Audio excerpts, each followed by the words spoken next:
Hello. We're live. Say hi, everybody. Your faces look shell-shocked. I didn't give them a countdown today because I'm clearly awful. They all looked very shell-shocked. Hey, we were everybody. all typing in chat. That's what was going on. You didn't say anything. I didn't. It was totally my fault. Everything froze, and so I didn't know if the button actually clicked like into transition, and so then it did, and I was like, whoops, I didn't give them a countdown. Well, welcome to a surprise, a beginning to the second episode of HEIM, a North Sea Epilogues campaign. I am so excited to be back.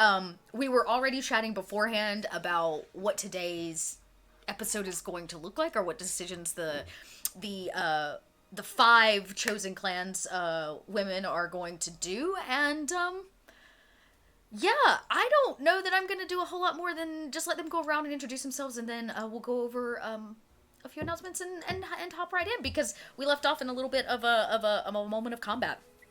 Welcome in, everybody. There's a few faces I haven't seen in quite a while. I see you there, Tim. I see you. So we'll go backwards, starting with Catherine. Catherine, just quickly tell us who you are and who you're playing. All right, my name's Catherine Barsonistas, also known as the Gluttonous Geek. I run a nerdy food blog on the interwebs, and I am playing Dagny, the Berserker, i.e. Squirrel Zerker. She is a Squirrel Zerker to the finest. I wonder, the squirrels at some point are going to have to come into play and lend a helping hand. I feel it. I'm okay with this. I feel that on our horizon. Next up, Shauna. Hey, I'm Shauna, playing Cirrus, artist, do a lot of stuff. And these are the carpenter who has no business being out in the woods. So we'll see. And his sister Frigg. Yeah, you've not ventured very far from the clan. Mm-mm. Well, this ought to be an eye-opening experience, Fadisa. It'll be good for her. It'll be good for her. Speaking of her sister. Hey, Eris. Hello, I'm Eris Savad. I make stuff and play far too many RPGs.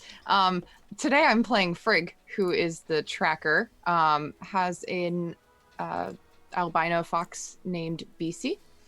And is very excited to bring her sister with her out into the woods. Because she needs to learn stuff. Yeah, a little hands-on training never hurt anyone, did it? Nope, not at all. Well, we're gonna see how that goes. Kika. Hi, I'm Kika Video on Twitter. I do inclusivity panels, writing, game design, etc. A lot of mostly on shows, though, playing with awesome people like the people here. I am playing the character Adis, who is an oracle and the most religious person in the party, who just kind of showed up from the woods one day to join the clan. Yep. Oh, and you have a new friend.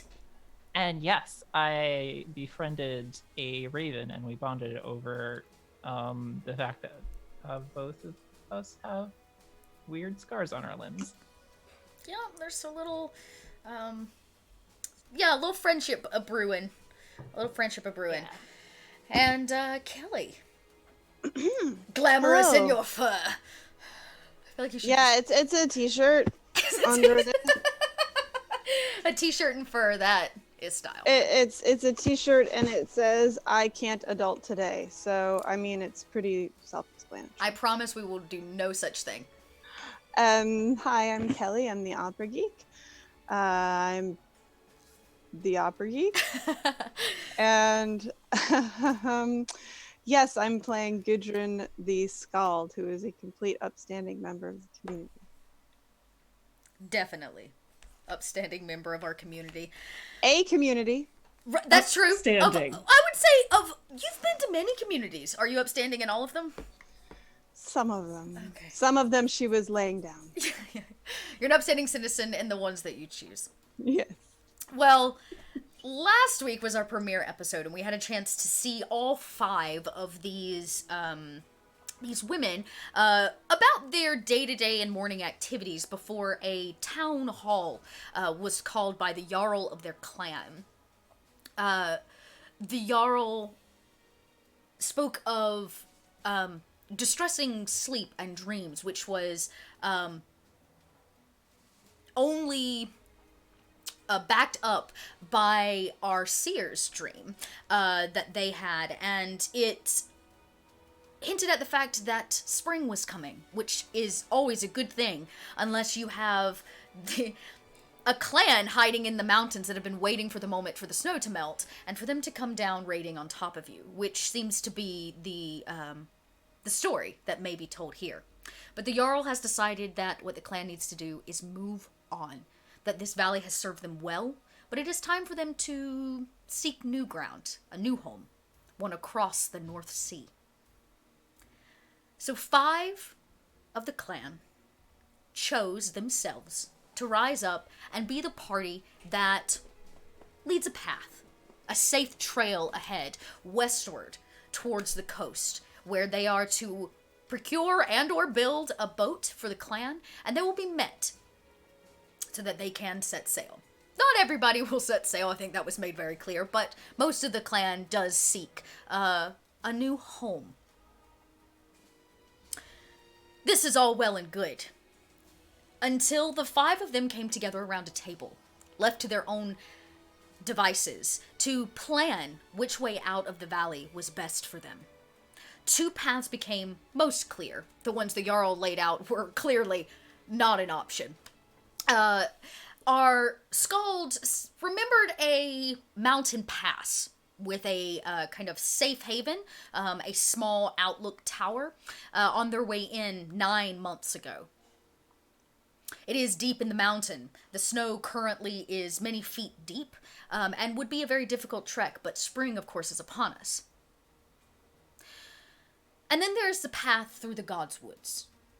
They block a very flat and easy path out of this valley between 2 mountains, but you have to pass through the God's Woods. And after a vision, we learned that the God's Woods is under a bit of struggle right now, that something else dwells there, and it is not a friendly or welcoming place. But all this was cut short by a literal black cloud that came swooping down out of the mountains. Heimdall's wolves are not the only clan that now knows it is spring.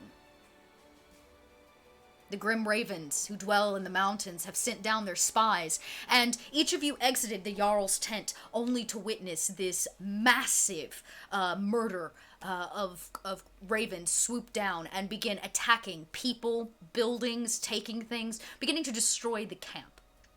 And that is actually exactly where we left off. And we can thank chat for those ravens, for filling the fate of the gods bar. Yonder it be. You can fill it with bits and tips, and when you do, the fate of the gods will rain down upon them. Sometimes that is good, sometimes it's bad. The gods don't really look at the world in such black and white terms. But today, they have rained down a murder of ravens, and we are going to have to kick off into initiative. What's cool about this game is that it's a little different and allows for different ways of mitigating combat. And for this combat, we're going to do a montage-style group combat. Instead of going turn by turn by turn, each of you are going to be tell me how you would like to proceed into this combat. Your levels will be set. We'll tell you what you each need to roll. And the goal, in full success of the combat, will be if each of you succeed. If one of you fails, a larger portion of the storytelling and narrative of this combat will also fail. Cool. So here's what we do. This murder of crows swoops in. Like I said, they're tearing through tents, they're harassing people, they're pecking at people's clothing and hair, and a large swarm of them still swoop up and overhead. I'm going to have you each tell me how you'd like to proceed into combat, and then we'll set the roll levels. And does anybody want to kick off? Yeah, I know. I have a question first. Mm-hmm. Does Disa have any weapons on her that we can see? She has just like a small hatchet. One of her work tools is on her belt. Okay. Then I know exactly how I want to proceed if anybody else wants to do anything first, but I know what I want to do first as well. So Okay, cool. Then let's start doing it. What does everybody want? Okay. What do we want to do right away? I will take one of my hand axes off of my belt and toss it to Disa. Easy. And then I will grab my hunting bow off of my shoulder and start loading up arrows and shooting ravens. Okay, cool. You want to take down as many as you can with your bow this combat. Okay, cool. Yep. Yeah, easy. Your sister tosses you this as you watch her draw her bow. Who's next? What else are we up to in this combat? I would like to look around real quick and see if I can see the twins. The children. Yes, in fact, you do. They were lurking somewhere. Not all the children, just the twins. Just the two. They were lurking somewhere near the kitchen area, or the I guess the open hearth, the stove. They are hiding under a very, very makeshift table.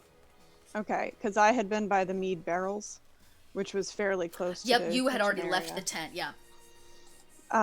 I would like, if possible, to grab one under each arm and chuck them into a hut.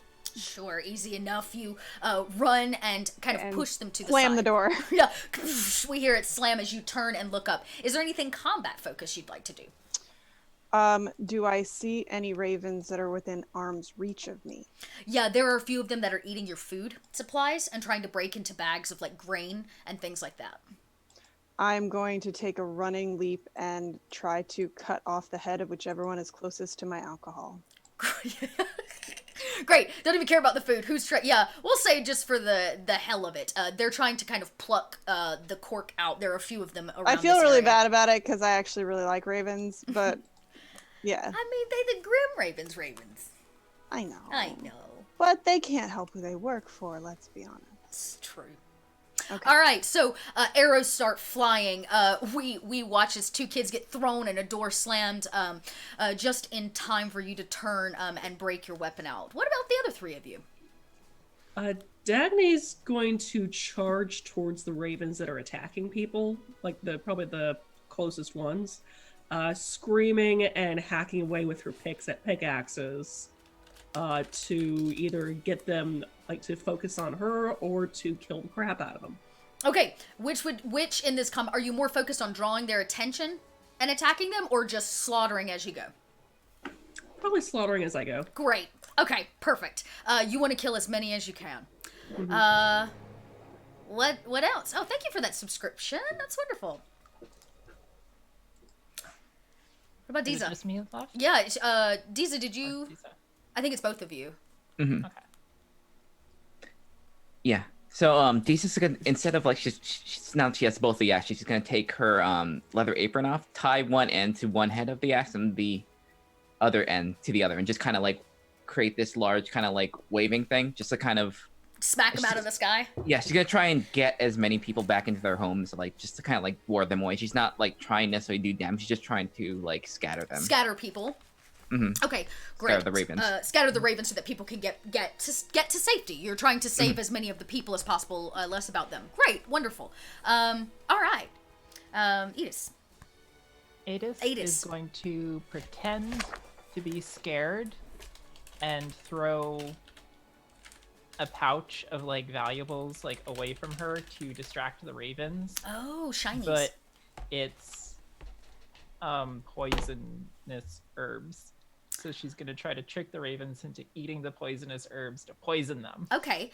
I would say that you see a bunch of them picking at food with stuff that people have knocked over. Wonderful. And so you're gonna toss this out. All right. So here's how this goes. We're just gonna go down the line. I would say to successfully complete our lovely collective combat, we are going to need 7 rolls, not just 5. When we get to the last 2, I'll let you all decide who wants to roll them. Remember, you can always help one another to drop the level down as well. But to start, each of you are going to make a roll for what you wanted. Let's see.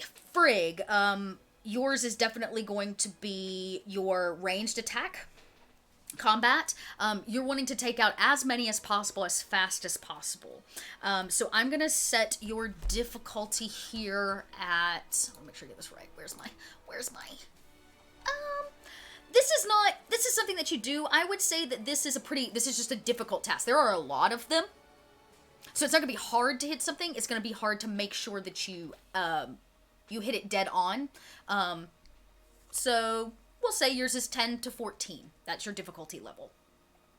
Yeah, she'd be going for instant kills when she can, because she doesn't believe in making them suffer or anything like that. All right, cool. But she also realizes that dead ravens mean that the clan eats a little better. It's true. It is winter. They are good eats. Okay, so yours will be a 10 to 14 range. I'm just gonna I'm gonna go across my screen. Diza, you wanted to scatter them to make way for the for people. So you're not even really in combat. I wouldn't say. This is actually more like a defense. That's what this is. This is defense. Okay. So I'm gonna let you roll defense for this one. This is I would also say this is a difficult task. Again, this is it's not hard to scatter these birds. They're everywhere. It's more about defending the people along the way. So the difficulty of 10 to 14 for you as well. In your roll. Remember, you can always use grit. Take a grit up to drop this down one. And Catherine reminded me before we started that each of you have a heroic quality. If you feel like that heroic quality qualifies in any of this, it will also, it can also narratively lower the difficulty range of what you're rolling. Yeah, Frigg, yeah. My quality or my motivation is I must protect my sister at all costs. Okay. So I would specifically go for ones that look like they're going to attack her. Then I would say that makes it easier on Diza to do her job. So it's actually Diza who is going to drop down to a moderate roll of 5 to 9. Oh, good. Goodrun, do you have one too? Oh no. Oh yeah, my heroic quality is performance. Okay. So I'm gonna make it look really good. Yeah, just really okay. All right, great. I'm gonna add a cloak flick at the end. Get them off all of your stuff. The cloak flies. Hands. I don't know. So I would say yours is also yours is a melee combat because you got it's a hand axe, yeah. It's a hand axe, so yeah, it would be melee. This is since you're using your performance, I was gonna say melee's a little bit harder to catch these things, so it was gonna be a 15 to 19, but it will now be a 10 to 14. Okay. In terms of your success range. Go ahead and you want me to go ahead and roll that then? You guys are welcome to roll as I just call them out to you, and then we'll go through each of the successes. Hey, well, you're obviously fine. Crap. All right, let's see. Oh god, this is 10 to 14. You got this. I rolled in caps lock.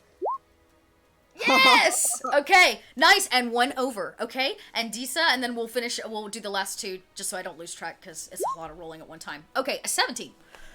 Okay.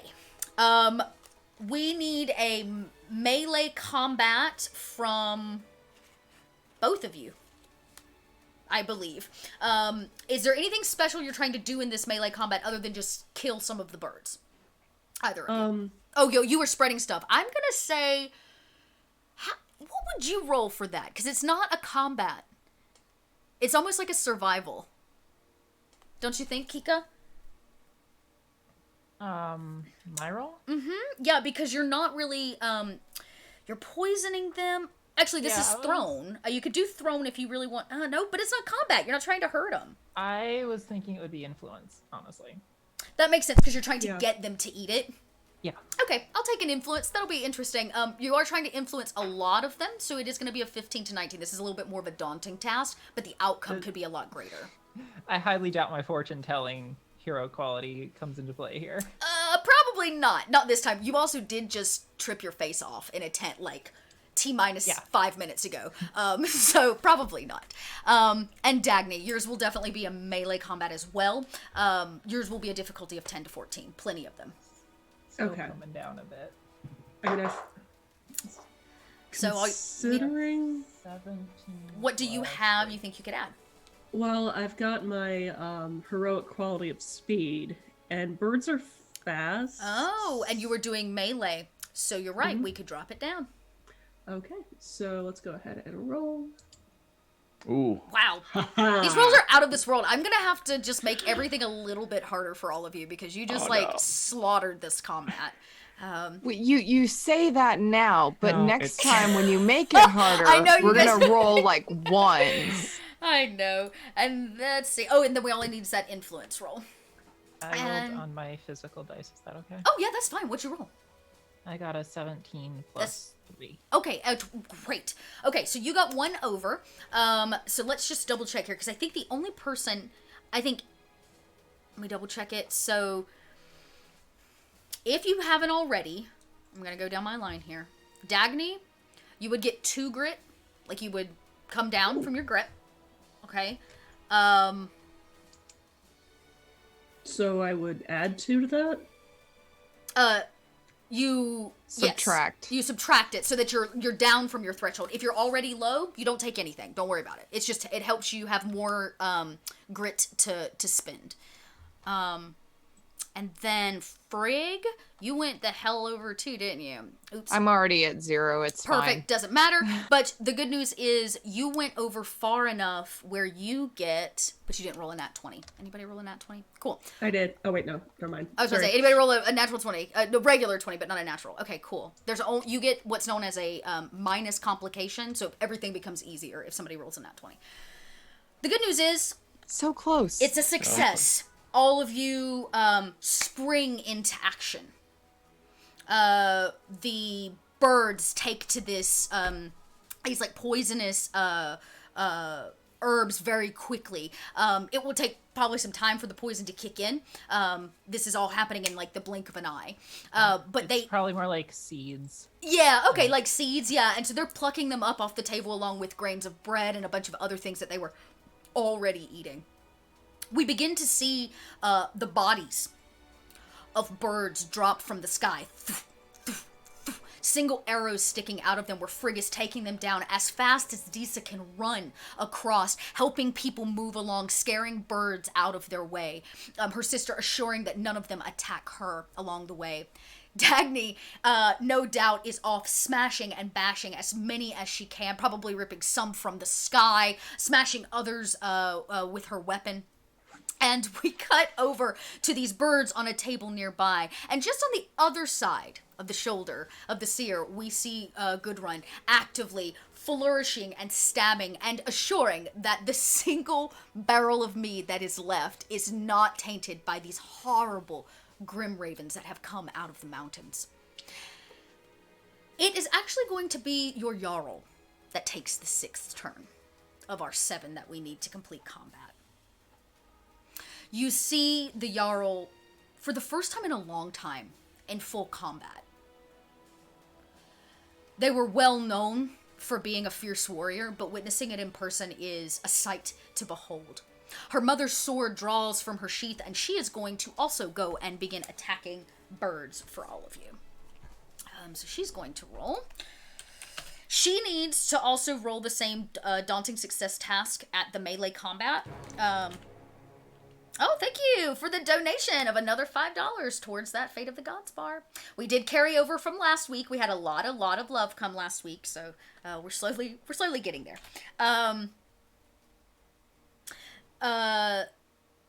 They are not going to take it down. They just run into combat. Perfect! I made it. Woo! Your Jarl is hacking and slashing, birds falling from the sky, stabbing them into the ground. You see this iconic weapon of your clan in full action. We need one more roll. Does any one person want to take it?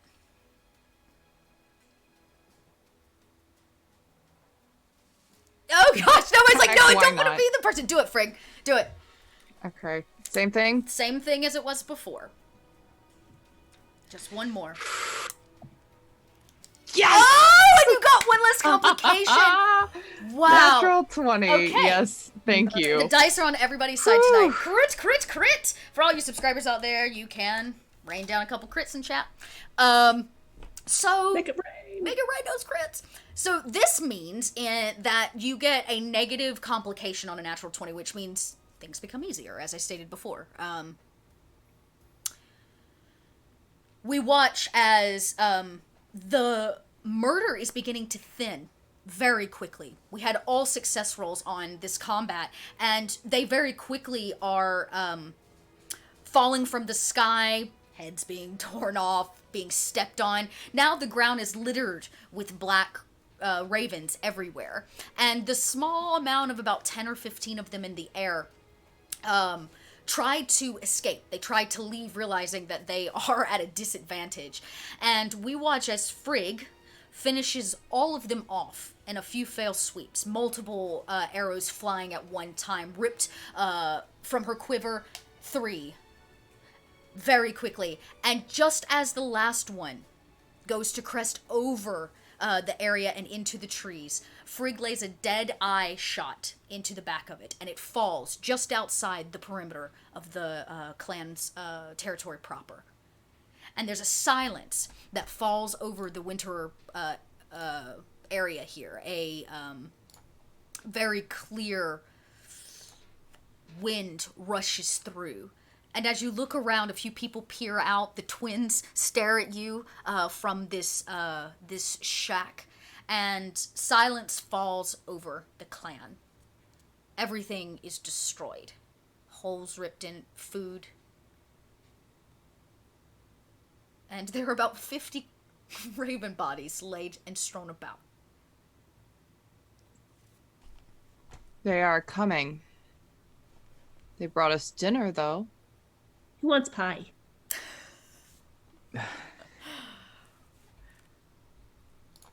Right. Don't eat the ones that are over here. They're poisoned. Oh no. They are very clearly like tongues out, kind of, maybe foaming, but their saliva is kind of thick and an odd tonality and color. But they all lay like just dropped where they were at this point. I raise my voice. Only take ones that are pierced or slashed. People very quickly come out of their hiding places and begin whispering, oh, okay. And they start kind of running around. People pluck, the arrows and collect them back for you. Yeah, it's only a small grouping of them that seem to be poisoned. The rest of them, people are very excited that there's food. Gudrun will take the head that she chopped off the one and grab one of the kitchen knives and stick it to the side of the house over the mead barrels. There's a hard thud. Adis covers her raven's eyes. I shout, BC, hunting. Out of nowhere comes the small squirming body of this white fox. You just want him to collect. Yep. A pile begins forming at your feet. He's very useful. Yep. Yips. Wonder if I can train a squirrel to do that. Is everyone okay? Disa? Yeah, I'm fine. I'll toss back the axe. Wipe Does it that off. mean that they know what we're doing? I don't know That about was- that. I think it's probably more of a scouting party to see what we're capable of. We don't have much time. No. That's their first attack on our defenses.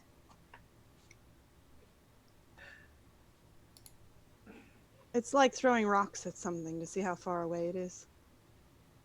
How long do you think it's going to take for them to notice they're not going to come back? I'm not entirely sure they expected them to come back. It's more of a fair warning, so to speak. They don't seem like the kind to give warnings.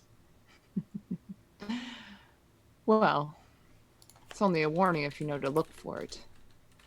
Otherwise, it just looks like a bunch of ravens went crazy. Try to take off. Oh, go ahead. Seems to me it could be more like get out or get in line. But if they leave no survivors. Oh, they leave survivors. You just don't want to be one. Okay. And then Gudrun will walk back to her hut and close the door. Your Jarl finishes cleaning her sword and simply turns to all of you and says, you leave within the week. Yes, you are. I have a raven now. It's pretty cool. She looks at the raven, looks at all the other ravens lying about. This one's good. There's a slight nod of, and as she passes by to go back into her now empty tent, she says, "I hope you're right." Well, you're right about me, so pass it. Maybe I'm just paying it forward.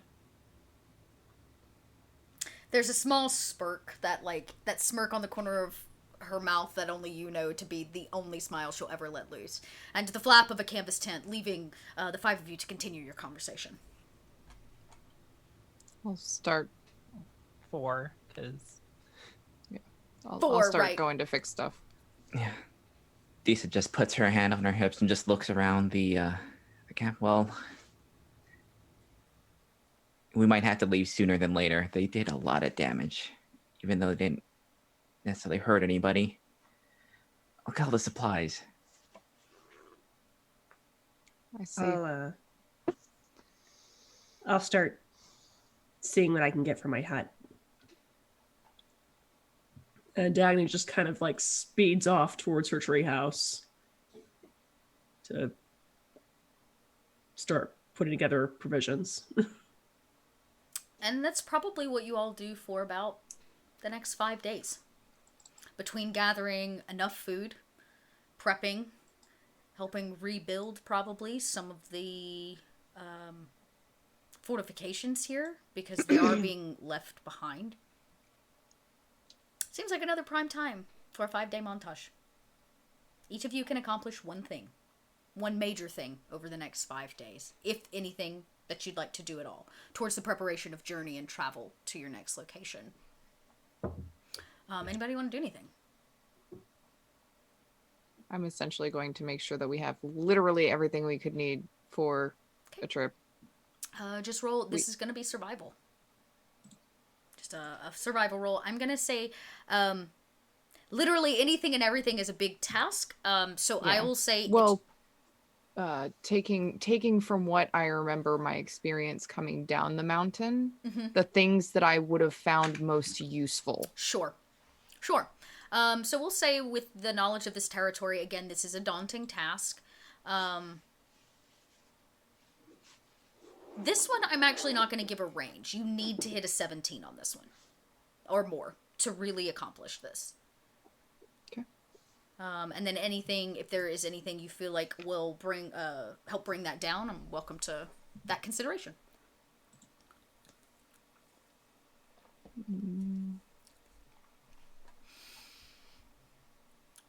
I have my motivation was I protect my sister at all costs. Right. My heroic quality is nature. And I also have Grim Raven. Right, the extra heroic quality. Yes. I will let you choose. Do you want to prepare more for them? Or would you rather prepare more for nature?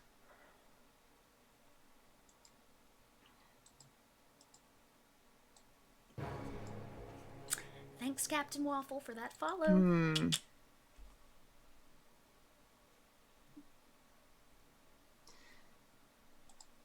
That's a tough one. I know. Because I want to prepare my clan for the Grim Ravens to come. But I want to prepare my party for the nature that we'll face. So you can make 2 rolls over this montage, just like we did it with, add. Here's the thing. If you fail one of them, a failure does mean... a failure does mean a complication will get added to the overall montage. So I'll leave that to you. 2 rolls, you risk. Thank you for that subscription. All right. Sombero. I think we're just... I think we're going to go for nature. Because I want to make sure that Disa gets through safely, too. Great. So it's just going to make it easier on your party in terms of the travel. So we'll take it down then. I'm actually going to take it down... like I said, I'm going to come out of the ranges and go hard numbers. So now we're going to go, you still need a 16. Okay. Got to make a 16. Oh shit! Natural 20 again. Crap. You're stealing them from everybody else. Okay. I'm sorry. We'll come back to all of that. Anything anybody else wants to accomplish over the 5 days towards the preparation of travel? I think Dagny wants to kind of play a little bit on the part of Ratosker by causing some mischief. Okay. For the Grim Ravens. Okay. So you kind of see her, like, as Jesus was doing whatever she's doing. Hey, Lisa. Yeah. Want to help me build something? Oh, what do you need? So, I'm not sure if, the Grim Ravens are going to come back before, we get back. So I figured that I know places in the woods that they're probably maybe going to try to come through. And I know how to build traps. However, you're good at building stuff. So, you want to go build some traps with me? Do I have to go out there? I mean, I can keep you from, getting hit by them. Maybe.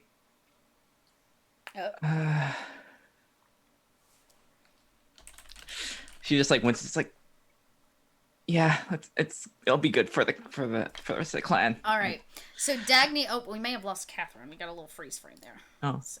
Do we just? Oh, you're back. Good. Woo. Okay. Okay. Oh. There we go. You're back. Fun. I got you. So. Okay. Maybe if I try to click out of Twitch. That might work. Is that better? Cool. Yes. So here's what I need. Okay. You're gonna go out. This will be your role because this is your idea, your thing. So I'm going to. This is a survival in terms of like how this will be rolled, but because of the help of Diza, you can. Again, we're gonna drop it down one. Okay. Cool. Okay. Perfect. So you guys, you wander out. The two of you wander out. Dagny's going to show you the places. So let's start by getting that roll, and then we'll see what there is to see. Okay. Yeah. So it'll drop down. Your roll's going to need to be, you're trying to trick the Grim Ravens into falling into whatever trap you're setting. So this is there is another daunting task. This is going to be a difficult one. This is like an 18. You're going to need to hit an 18 with this. But it's going to come down to a 17 because Diza is helping you.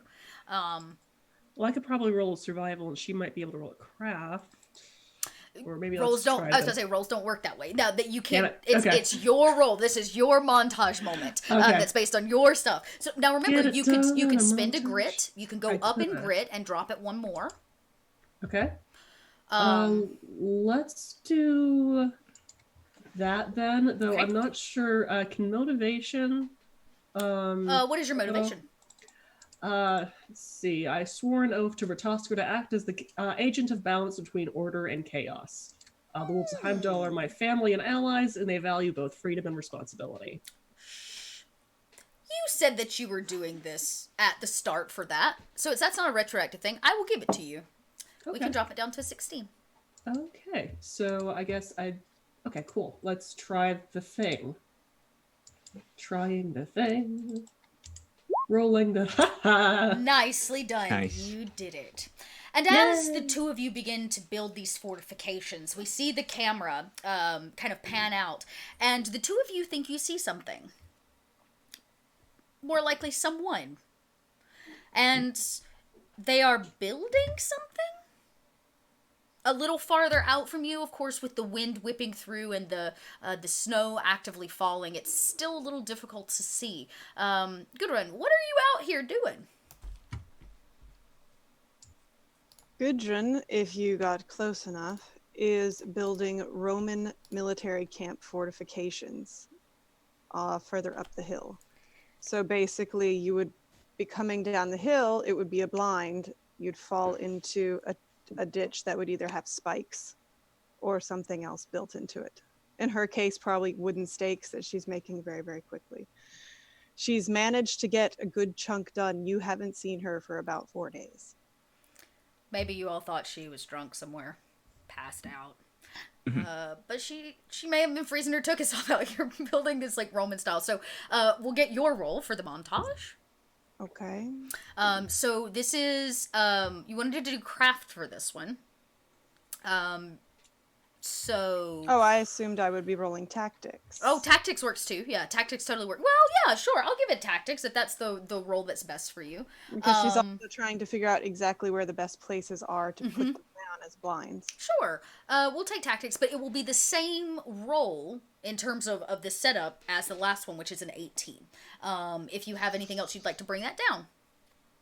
So do I roll so I can spend a grit to bring it down, correct? You can. You can go up 1 grit and bring it down. I will go up 1 grit. Great. So you'll go from an 18 to a 17 in terms of what you need to reach.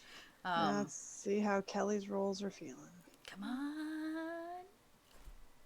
Look at that. 2 over. Nicely done. You made it. If the two of you do dredge closer through the snow, Diza, this probably begins to make you nervous. This is it's a little too far for comfort. I think throughout this entire like endeavor with building these traps, I don't think Disa's been more than 5 feet away from Dagny. It's like a large shadow that's just been following her. And especially with Dagny's return after she's been missing, that makes total sense. But you warily wander up to see that your Scald has not been drinking or passed out or guarding the single barrel of mead left over for the last 4 days. They've been out here building almost like a front line to the traps that all of you set closer basically to Dagny's homestead and the clan camp itself. Another great means of protecting the clan after you all leave. I don't know. She could also be drinking. She could be drinking and building Roman fortifications. That seems likely. She is I believe in her. sober. She's sober. What? Staggering. I imagine Frigg probably would have found these fortifications at one point and taken note of it, like during her hunts, but wouldn't have said anything. Yeah. Sometimes you just gotta let the Scald be a Scald. But it's all well done and probably not something you've ever seen before. I would think even Diza, you're looking at craftsmanship here and the tactics used and the way that spikes are repurposed, holes are drilled in so that they can cross and things like that for the ditches. It's something that you've never really seen. It came literally from another place in the world. So an interesting moment for you to take in and maybe even learn. Yeah, I think once Disa sees him and sees like this fortification, like, oh, what's this? Hey, how's this work? Oh, she'll just like badge you with questions about it. It's spikes. Well, if you should In have a told me. ditch. You should have told me. I could help. I have Do me scraps. a favor, Disa. Yeah. Go stand there. And she points about 15 feet higher up the hill. Why? Go stand there. Okay. She'll like slowly walk. Like it takes a long time for it to walk, but like, yeah, okay. Yeah. And then Gudrun will step back about 3 feet behind the ditch and say, show me where the ditch is. It would be invisible Yeah, to you. the angle. Ah. Oh, It's like Wow. magic. The Scald has done magic as That's the impressive. ditch disappears. Dagny starts hopping back forth from one foot to the other, just kind of like, In the snow, no doubt. And the camera pans off the three of you in this kind of interesting and amazing moment that you all share in building tactical fortifications. As somewhere off in the distance, a raven crows. Go! can I come back? Can I come back now? It's okay. Yes. Okay. And as you trail in, and our montage continues, we might even see Frigg out there still continuing to collect anything and everything that she can get her hands on. But we pan over, I don't know, where are you? Adis? I think Adis would be visiting the Jarl kind of almost too much. Mostly to get information on the other clans in the area so she can use her fortune telling to sort of try to figure out which ones would be most likely to help us. Oh, okay. Especially in case we need to move the clan quickly. So, we probably see a series of flashes come through. I don't know that you need to roll. The Jarl is very open to giving you information. For that, if you do want a more vision-based one, you can let me know. But the Jarl will tell you, in terms of clans, who and what is nearby. So I gave you one last week, the white... Let me open to that page so I don't mess that one up. I gave you the white... Can't remember their name. Yeah, I can always remake it. Ain't no thing. The Jarl did last week tell you about one clan that sits kind of on the other side of the most western mountain range, which used to be a...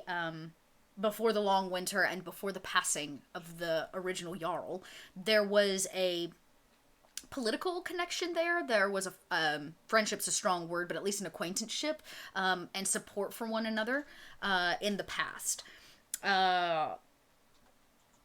So you would know that potentially, with the right diplomatic approach, you could probably rekindle that and receive some friendly welcome. The Jarl, having kind of told you that one, and after we see a series of quick flashes as Adis comes in and out, and in and out, and each time with questions and concerns and more questions, it's the last time that you come in that the Jarl actually beckons you to sit at the end of this long table, which you stood around with the rest of your clansmen just 5 days prior. Yeah, you are gestured both to enter and to sit. Ada's just like unceremoniously plops down in a chair. The Jarl says, you have been inquisitive over the last 4 days. Particularly so. Yes, in case we need to move everyone, I want to make sure that we can figure out where would be safest for everyone to go. And that could also help me decide which way we should venture forth. I see. I take it that there is friction as to which direction that you will all take.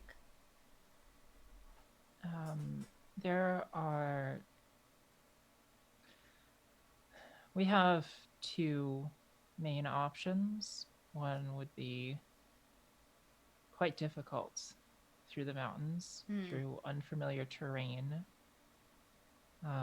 We don't know what's up there. We don't know if everyone will be able to get through. I see. But your second option? The Godswoods. I see.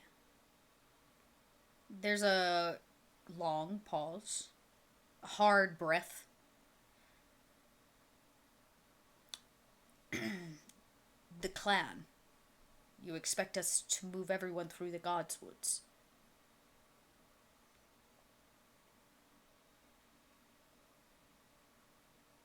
It's very complicated. Again, a slight smile. She says, it always is with you.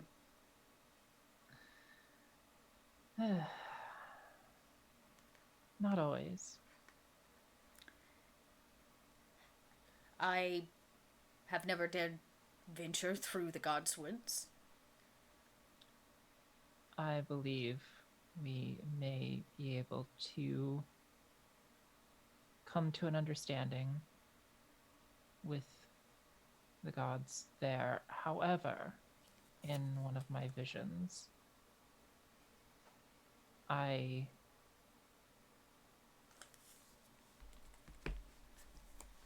was led to believe that there is something other than gods there, and that is the main danger.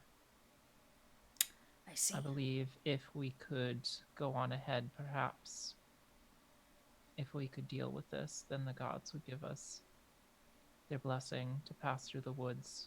However, I have no knowledge of what may lie there. Mother once told me of a story of a clan divided in this valley. Some of them went on to join and become part of other clans. Some of them stayed small in size, but mighty in purpose and anger. She says there is a witch that used to roam these forests. Not a god or person, but something corrupt. And everything that she came in contact with became corrupt. I thought it was just a scary story. One that Mother used to tell me when I was young to keep me from running into the God's Woods.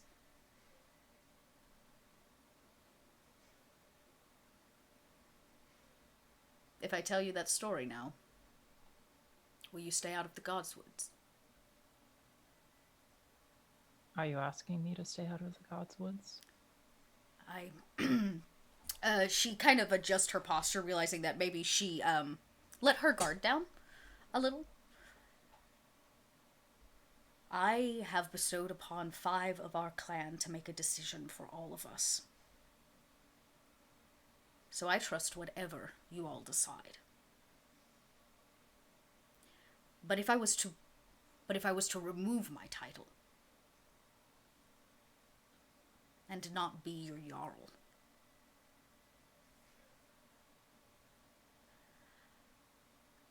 I would not want you to go into the God's Woods for your own safety and my selfish desire to make sure that you stay safe. But you and I both know I cannot remove my title.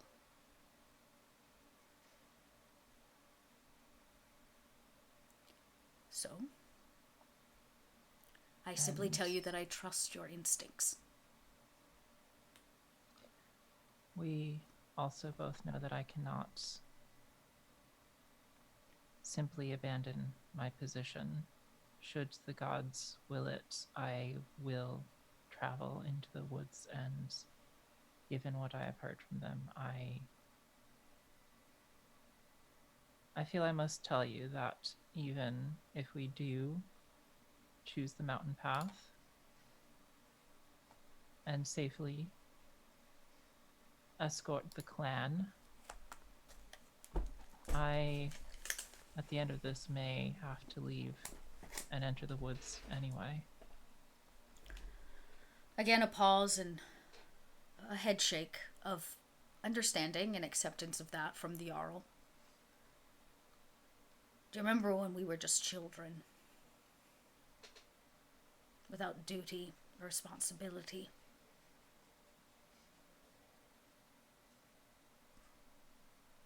Which parts specifically? The ones where you teased me?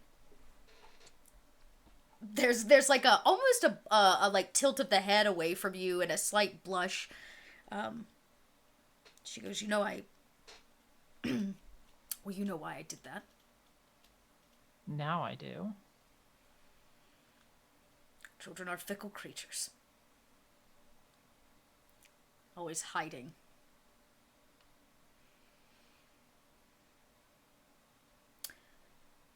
I ask you to sit because I have something for you.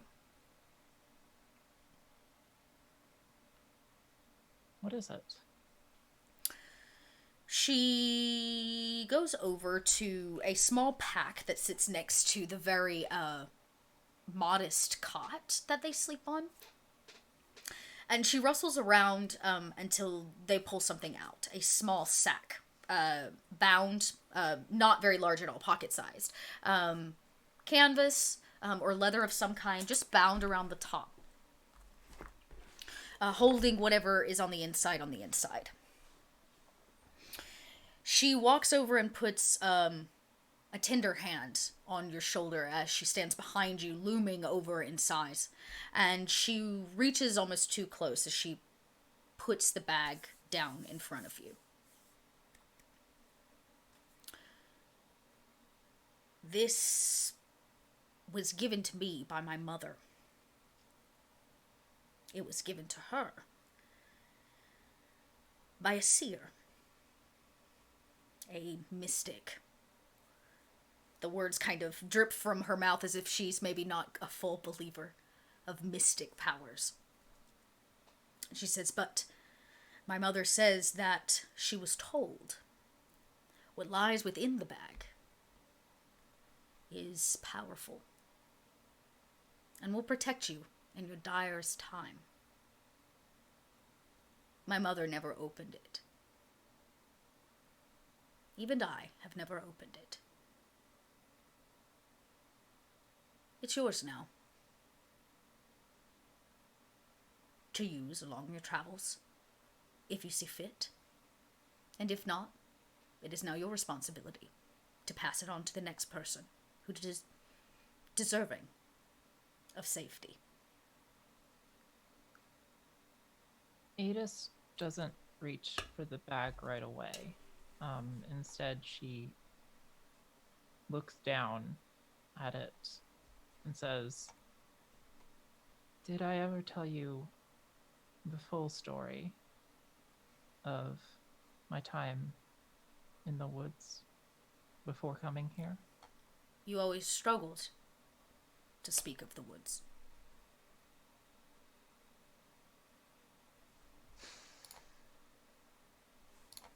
Adis takes like a heavy breath and sort of like starts wringing her hands as she starts speaking. I don't remember very much of my life before. I'm not sure I want to, but I remember every moment of being lost, being alone, being so very cold, of having nothing to eat, nothing to shelter me with. I was certain I was going to die.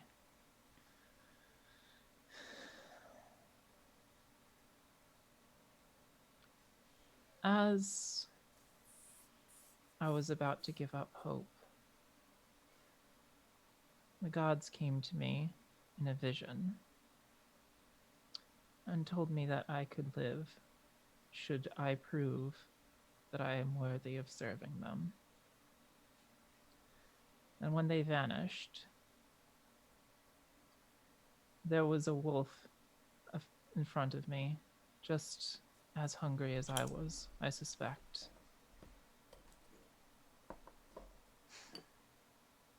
I'm not entirely sure how I was able to manage it, but I did manage to slay the wolf with my own hands, crush its throat.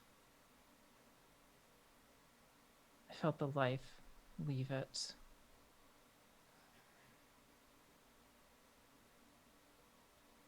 And to survive,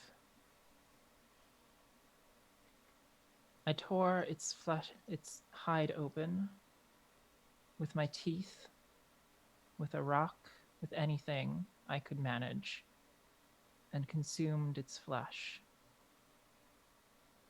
And the skin of that wolf is the same one that I've been wearing all these years.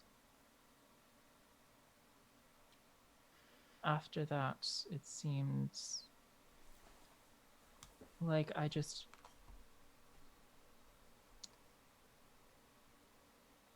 it seemed as though the gods led me directly to you. It was only about a day before I arrived. I remember when Mother wanted to keep you. You came wandering into the camp, feral. She always did have a soft spot for people that needed a home. Dagny, another great example.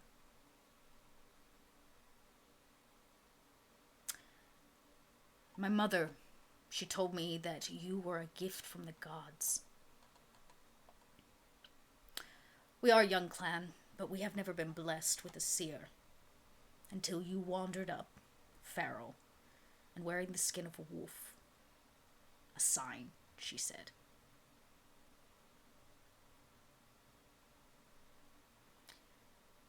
This is now yours. Or whoever's you choose to give it to.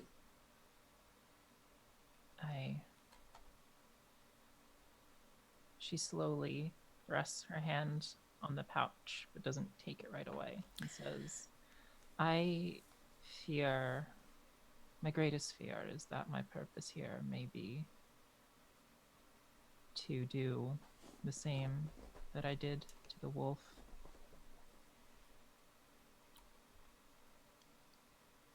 I've never been able to shake the taste of the beast from my mouth. It's always been a bit intoxicating. And I've always been afraid that I might just bring ruin to all wolves. I might be destined to devour them. She squeezes your shoulder with the hand that's been resting there, and she says, funny, when you told me that story, I didn't think the wolf was your enemy. That wolf was a gift from the gods for your survival. Your choice to rip it open and tear it free was, and is, the acceptance of what they gave you. I've never feared that you would tear the wolves apart.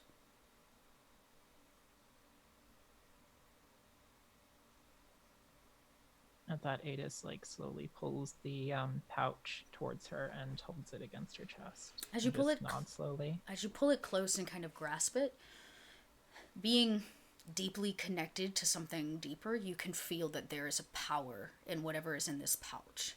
Is it real? Is it a thing? Is it imbued with something? You don't know entirely, but the aura, the essence around it is tangible. The average person could not feel that weight. You don't even know that she does, your Jarl, or her mother before you. But whoever and whatever gave this, there's something of import here.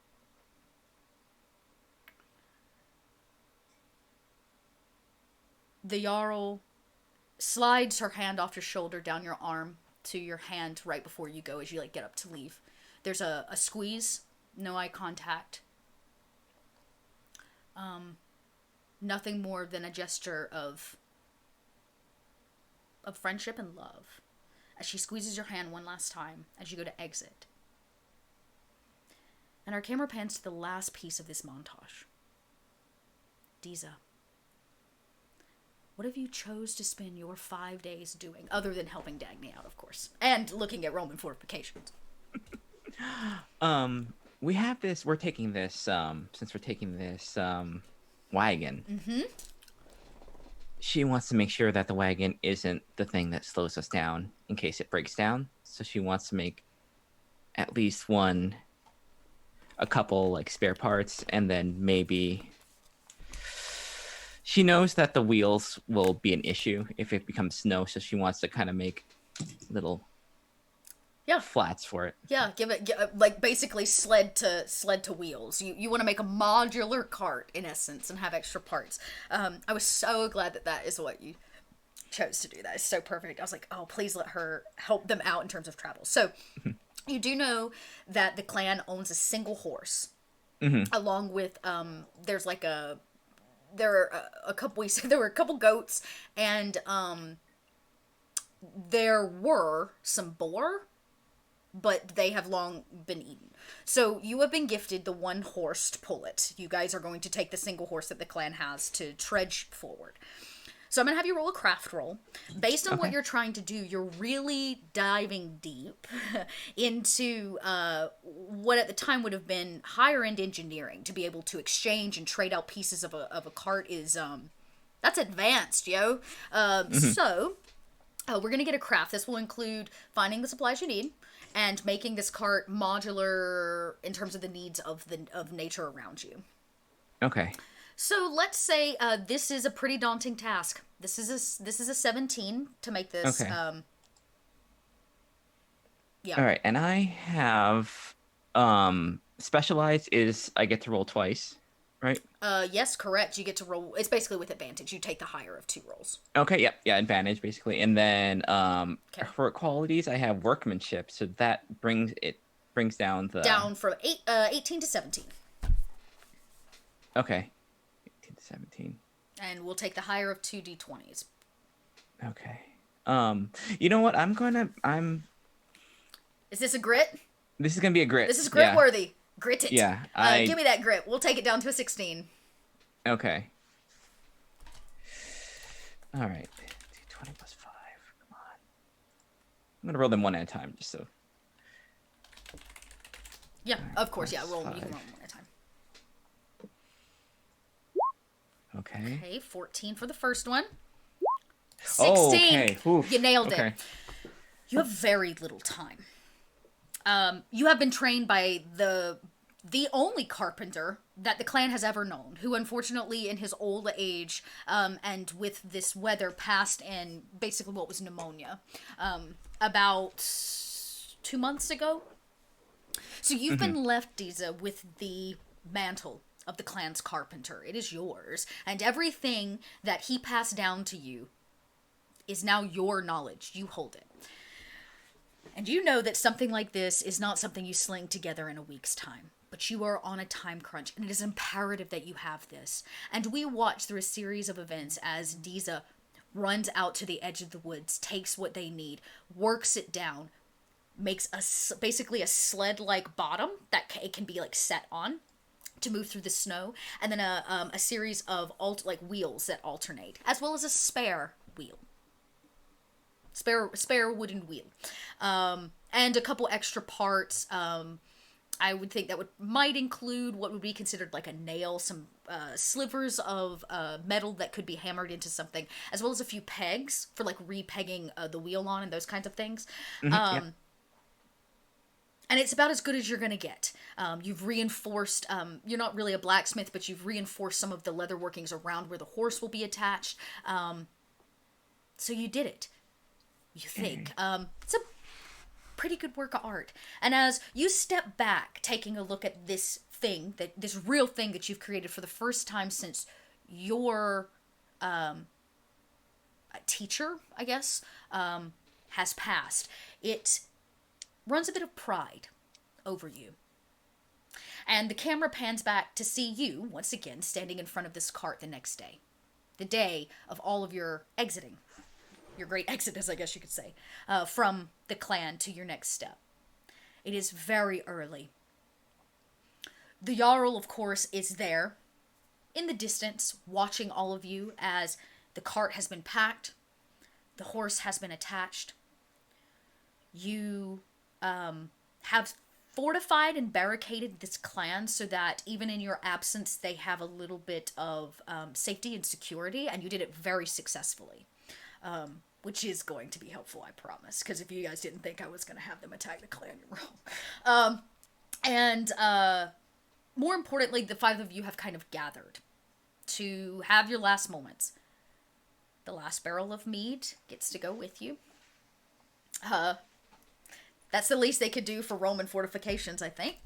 And you have been fitted with the rest of the clan's furs for warmth because you do not know what's on the other side. There are 5 of you, so there would be 3 tents, basically, two per. Some extra, obviously, rations. Frigg did a great job of bringing new meat into the clan so that all the salted meat and cured meat can go with you instead, and they can work the new meat while you're gone. And you all think that you're pretty much set for travel. The cart is pretty full and will only be able to carry one person at a time, and one person could ride on the back of the horse if necessary. But 3 of you will have to go on foot at all times. So it will be a slow-moving journey. The Jarl does not make a speech this morning. The Jarl does not gather the clan. Instead, the clan gathers on its own. As the sun begins to rise, you can see the pink in the sky through the snow over the mountains where the grim ravens loom. And your clan gathers outside their tents and huts in silence as they watch all of you prepare for what is hopefully to be a successful journey to the next phase of whatever it is that this clan must go through. But also prayers are said. People mutter under their breath. They speak of safe travels, of blessings from the gods. And as the 5 of you begin to walk away, the sound of the carriage begins to click through the snow here, and there is a patter of tiny feet. 2 twins come running up behind you. They yell, "Hey!" What? "Come back so you can tell us a story. You promised." Counterpoint. Tell yourself your own story. The girl looks at the boy wasn't ready for that. He goes, "I'll do you one better." Hmm? He says, "You come back and I'll tell you a story." We'll see. And the boy, you can kind of hear him, jumping in the snow. And the little girl's, kind of nods. And they are the last 2 figures that we see as the camera sits in their silhouette. As the 5 of you, horse and single carriage, roll off and over the hilltop into the woods. You have about 2 hours before you need to make your decision. Do you go farther north to go through the God's Woods? Or do you hang the hard left to the passage that Gudrun says is through this mountain range? The wind whistles. The snow falls lightly this morning. And all you hear is the sound of your crunching feet and the carriage as the 5 of you are left to travel together.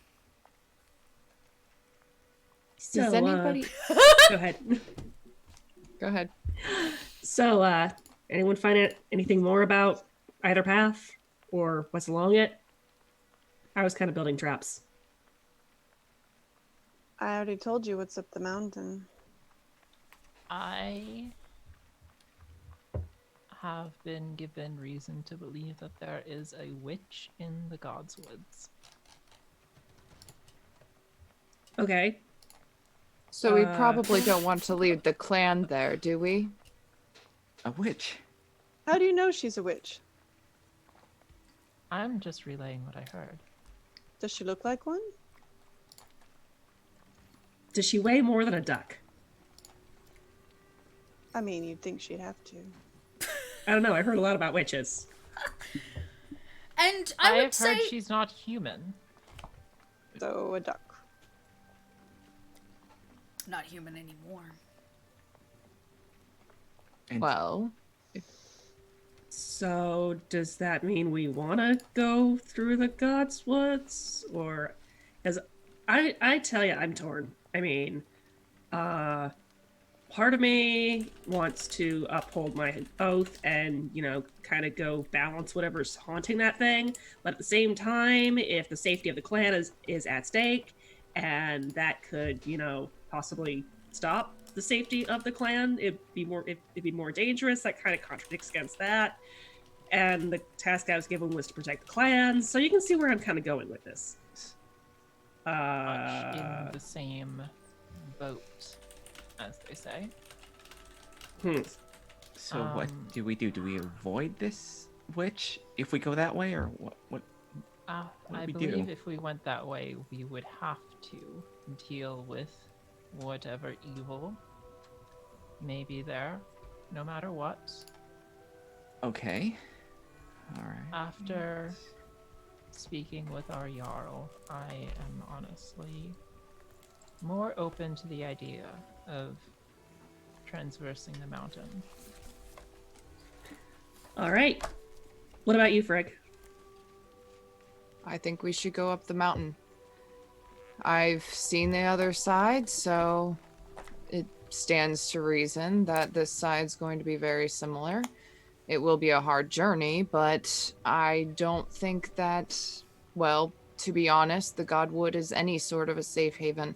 Won't keep out the Grim Ravens, and members of our clan might refuse to go through it, whether or not we say it's safe. Good point. Not Additionally, everyone is as religious as you, Idis. They don't put their faith in the gods as much, or they don't believe that the gods will look out for them as much as you do. We wouldn't want to endanger everybody by splitting up the clan when it's at its weakest,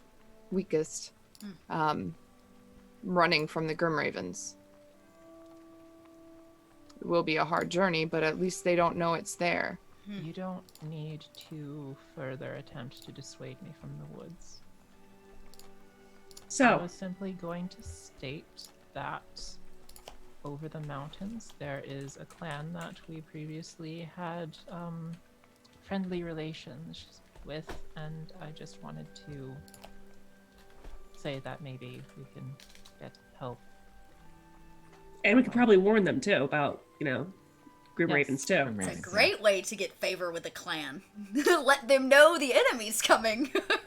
I So, think that gives us even more reason to go over the mountain then. besides, once the threat's gone, we can always go back. Yeah. All right. So, let's go along with the Scald Wand. Gudrun, do you care to lead? Or would you rather sit in the cart some more?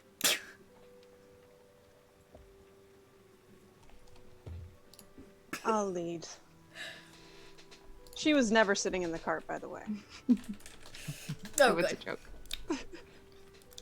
It is probably sitting in the cart though because she's weak as heck. I would think that's probably Let's put true. it this way. If you put together 2 and 2, how she would know about Roman fortifications, have a Roman traveling cloak, she's probably done some walking. Yeah. I think Disa's probably leading the horse, because this, of probably anyone here, she's probably spent the most time, around this horse. Gudrun will occasionally sneak That's back probably and smart. she'll sneak back and pet the horses' noses, because horses' noses are seriously the cutest thing on the face of the Best planet. feels like velvet. I love them. Yeah. It probably lets out a very cold snort as you, kind of pet its nose, and the cart rolls along. Destination has been reached. Now, if you are leading the party, I do need a survival roll for this, unless boy. you have something else you would like to attempt, but I believe survival's probably the most. That's not terrible. Let's see here. You have been here before, so I'm only going to make this a difficult roll. You only need, a 10 to 14. 14 being hey, I know exactly where I'm going. 10 being I'm pretty sure Yeah, it's this way. sure. Welcome to Kelly. It's all right. So no. 6 under 10. Okay. So as you attempt to re-navigate, you get to that point, right's going to take us straight to the God's Woods, left will take us towards the mountain, and you begin traversing that direction. Here's the thing, the last time you came through, there was no snow. Or it was just beginning to fall, and so the path that was there is long since covered in a white powder. And it is much more difficult to see, but you're pretty sure you're headed the right direction. Yeah.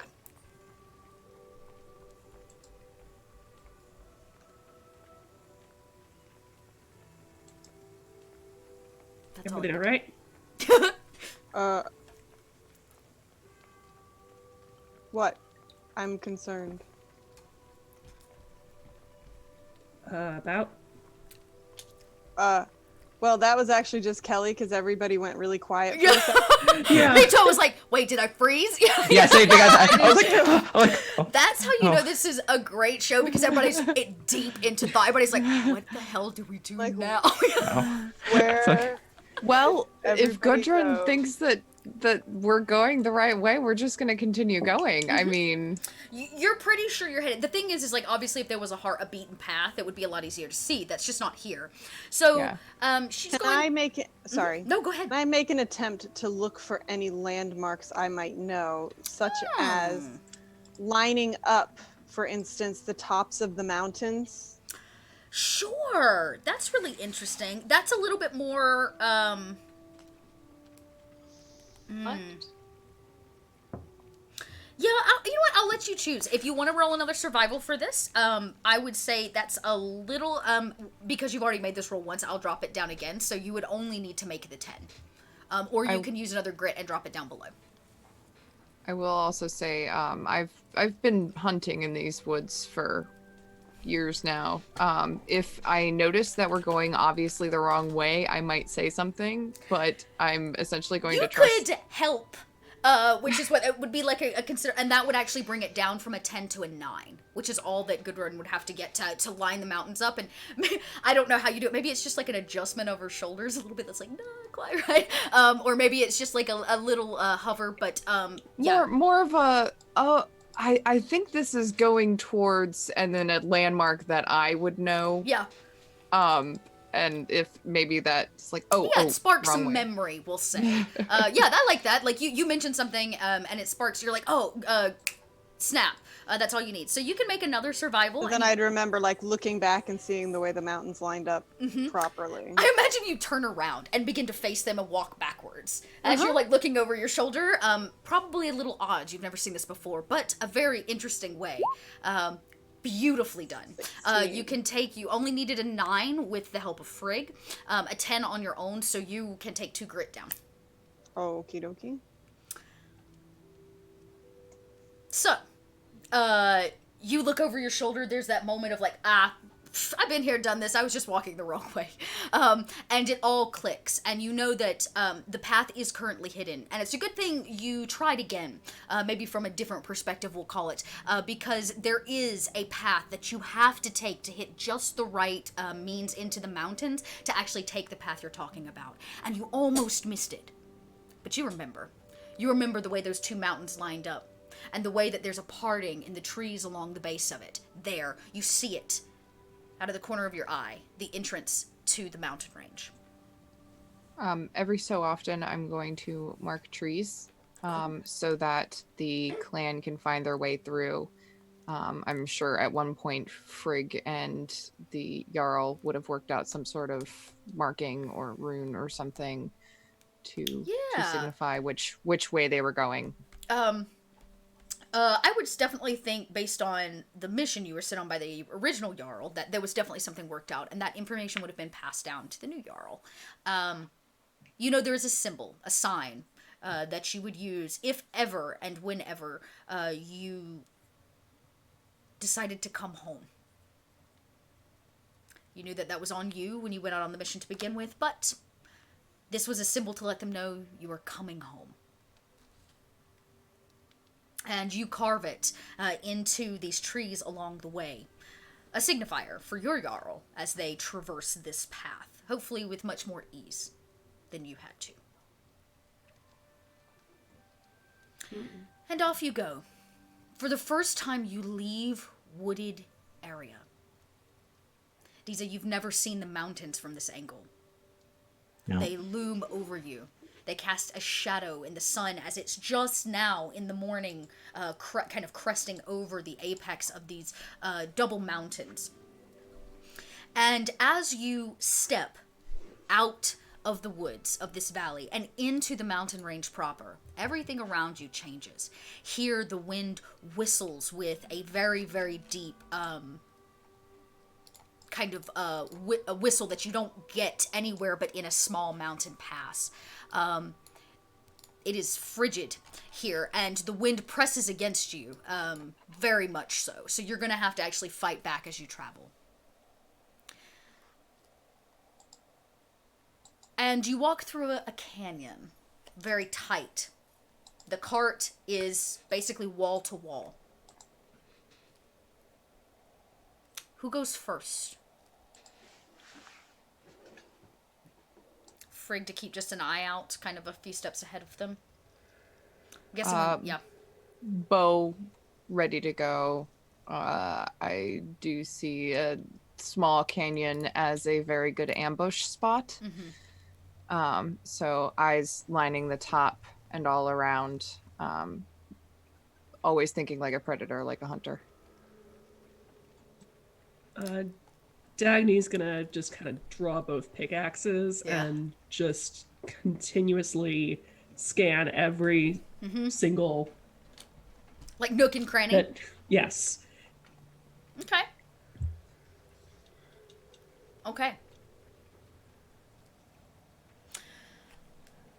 You keep a lookout. Surprisingly enough, this canyon is quiet. It's not, other than the wind, of course. The snow here doesn't reach you.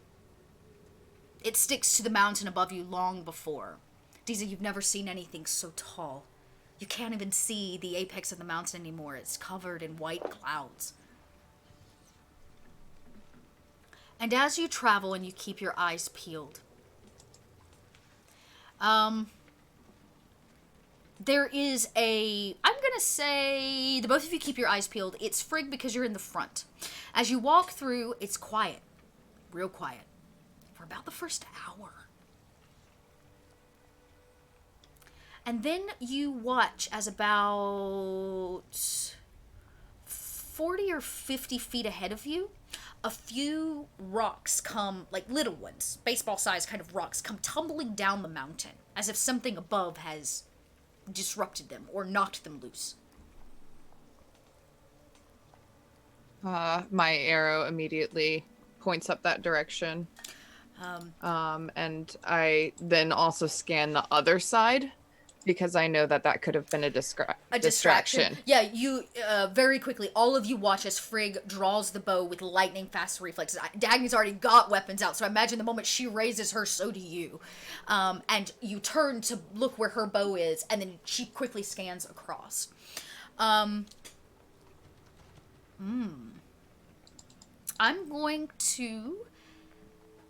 going to have you roll for this. Do they have like a proper perception? I'm not even on the hero sheet. Let me answer my own question here. Awareness? Awareness, that's what they call it. Yep. So I'm going to have you roll an awareness on this one, Frigg. And again, you know what? Dagny's helping you. She called that earlier, so I'll bring it down a roll. Ooh, this is an interesting one. I'm going to call this one, you only need a 15 for this one. But it's coming down to a 14 because of Dagny's help.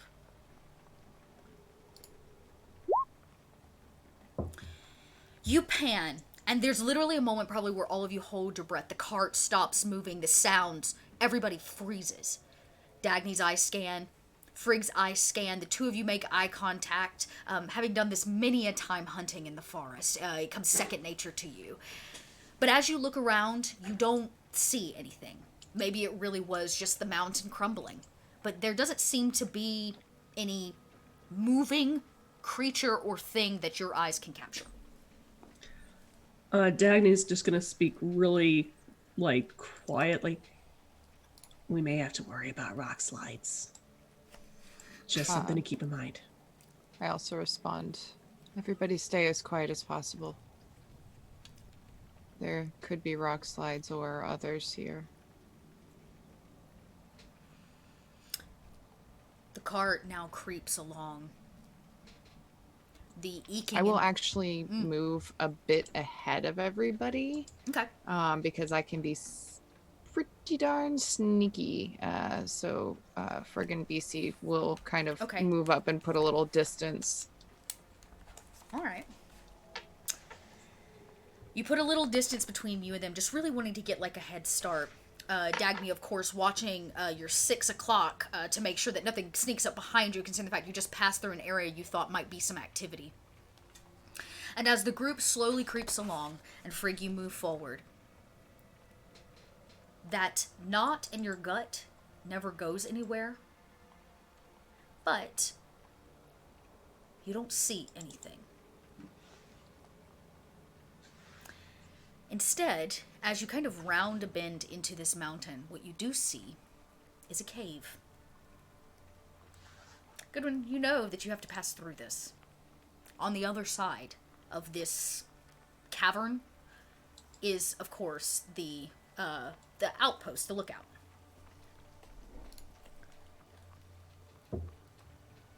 I would pass that along to everyone, that we have to get through the cave. It is dark. All right. Does BC seem at all uneasy? Ah, interesting.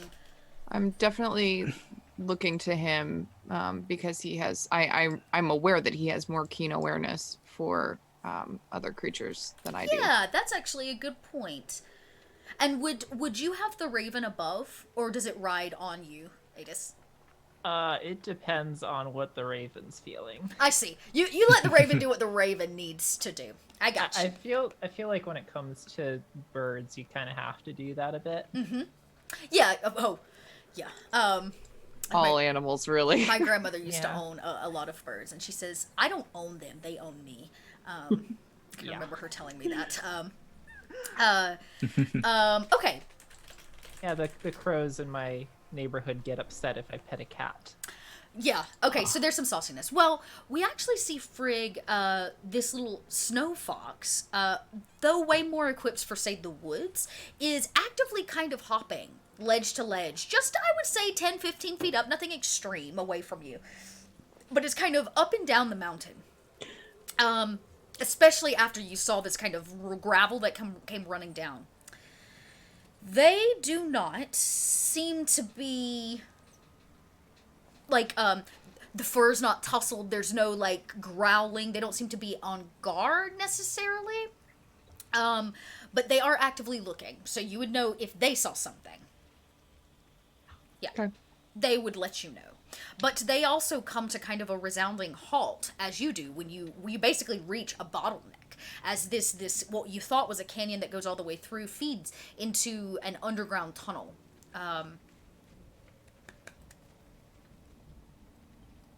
This is definitely the way, Gudrun? It's the way that I remember. I remember a cave. This can fit the wagon, right? It's large. It should fit the wagon. Okay. I mean, it's not like there's any other way to go other than forward. That's Indeed. true. We should light some torches if we go through. I will go out in front again. You step out in front, and we watch as your foot is the first to cross into shadow.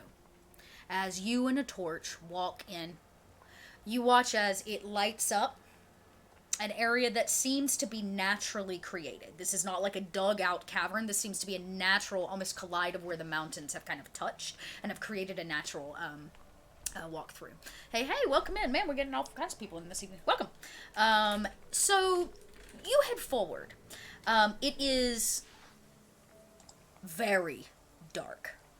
And in here, there is a moisture, a cold wet that drips from the ceiling. You hear it off in the corner, plink, plink, as it hits liquid water in this cavern. Something that you probably haven't heard in many a month since everything froze over. Think there might be a hot spring down here? Does BC start drinking it?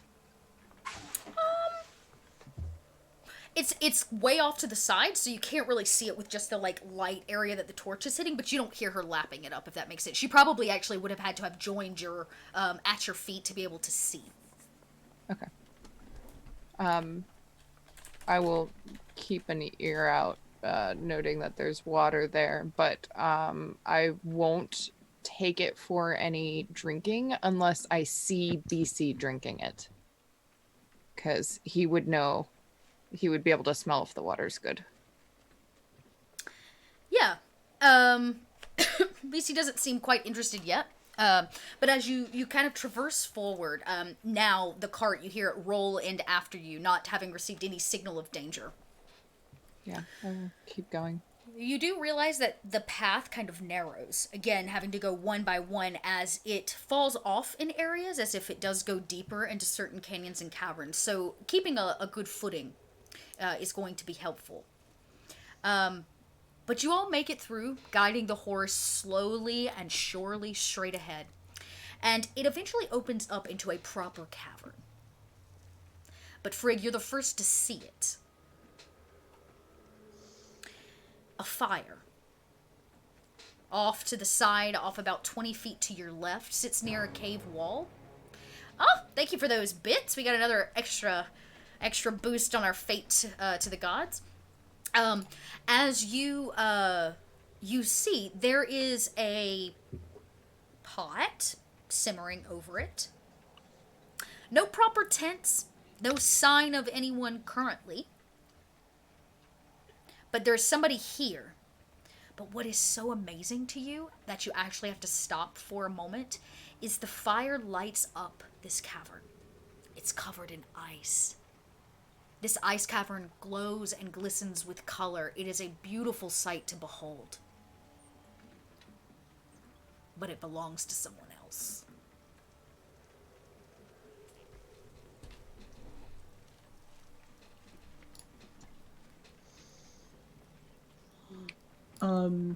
I think Dagny's gonna signal to Frigg that she's gonna try to circle the perimeter to see if she can sort of scout out. Yeah, you want to kind of just take a long way around.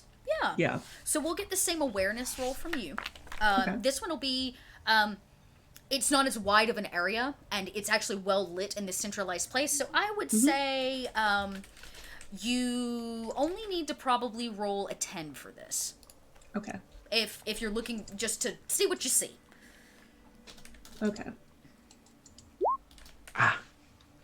Nice. Okay. Nicely done. Okay, an 18. Yes. You have no issues. As you begin to look around, the fire is fresh, is the first thing that you notice. The logs in it have yet to turn to embers. This is a fresh fire for the day. It is morning, technically. So whoever this belongs to may have gone out for something else. You're unsure. There doesn't seem to be anything but one set of footprints. One. I'm going to try to signal to Frigg that I found a trail. Mm-hmm. And kind of like point at it and just like, should I go track the thing? Go track the thing?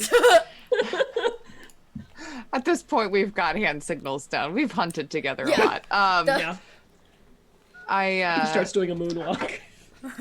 I kind of signal essentially which way.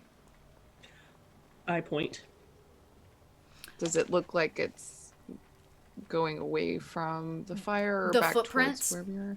The footprints look, the fresh ones, that is, the fresh ones. This whole area's like got a lot of single footprints on it, but it seems to be walking deeper or out to the other, like where the direction you were headed. So whoever it was here this morning has left out the same way you two are trying to leave. Okay. I will continue. I'll just kind of shake my head and then continue on, quietly still, but not necessarily making any. I'm not necessarily trying to sneak up on anybody, because I don't want to. You don't scare a bear in their own territory. Sure. But still being quiet, because I don't want to cause any rock slides or anything like that, or scare the horse. Cool. Okay. Quick question. Mm-hmm. I mean, I'd assume that we'd all kind of caught up to them at this point. Yeah, you are there witnessing this. Is there any indication in the campsite that this is permanent? You've come and gone. I would not say this is permanent, but it has been permanent for the winter. Does it have anything there that would indicate they are coming back?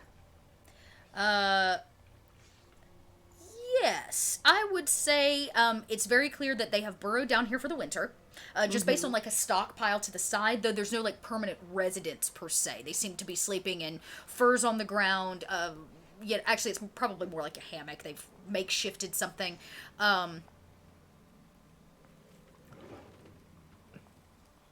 You would know that if they have weapons, they're not here, which means they took them with them for the morning.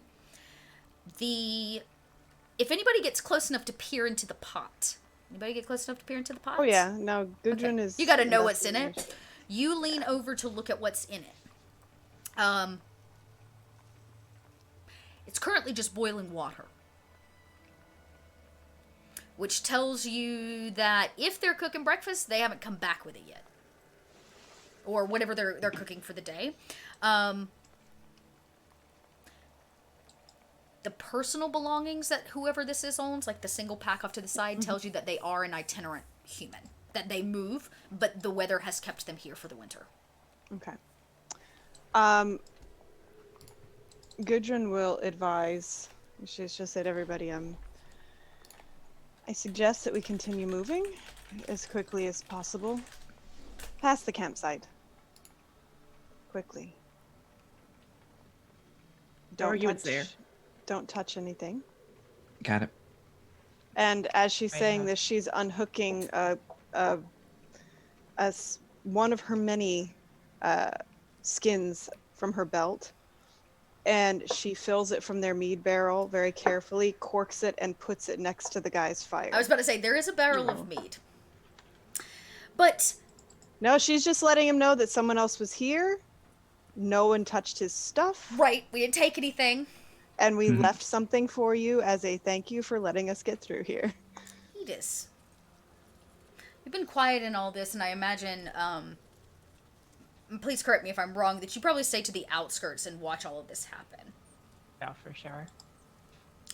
As you kind of take all this in, you watch the skin being filled and everybody peering into a pot and don't touch anything, and nobody's really messed with anything. But something doesn't feel right to you. And it's not until that wineskin is being filled with the mead from this barrel that you look at the cup. Wait, what was that?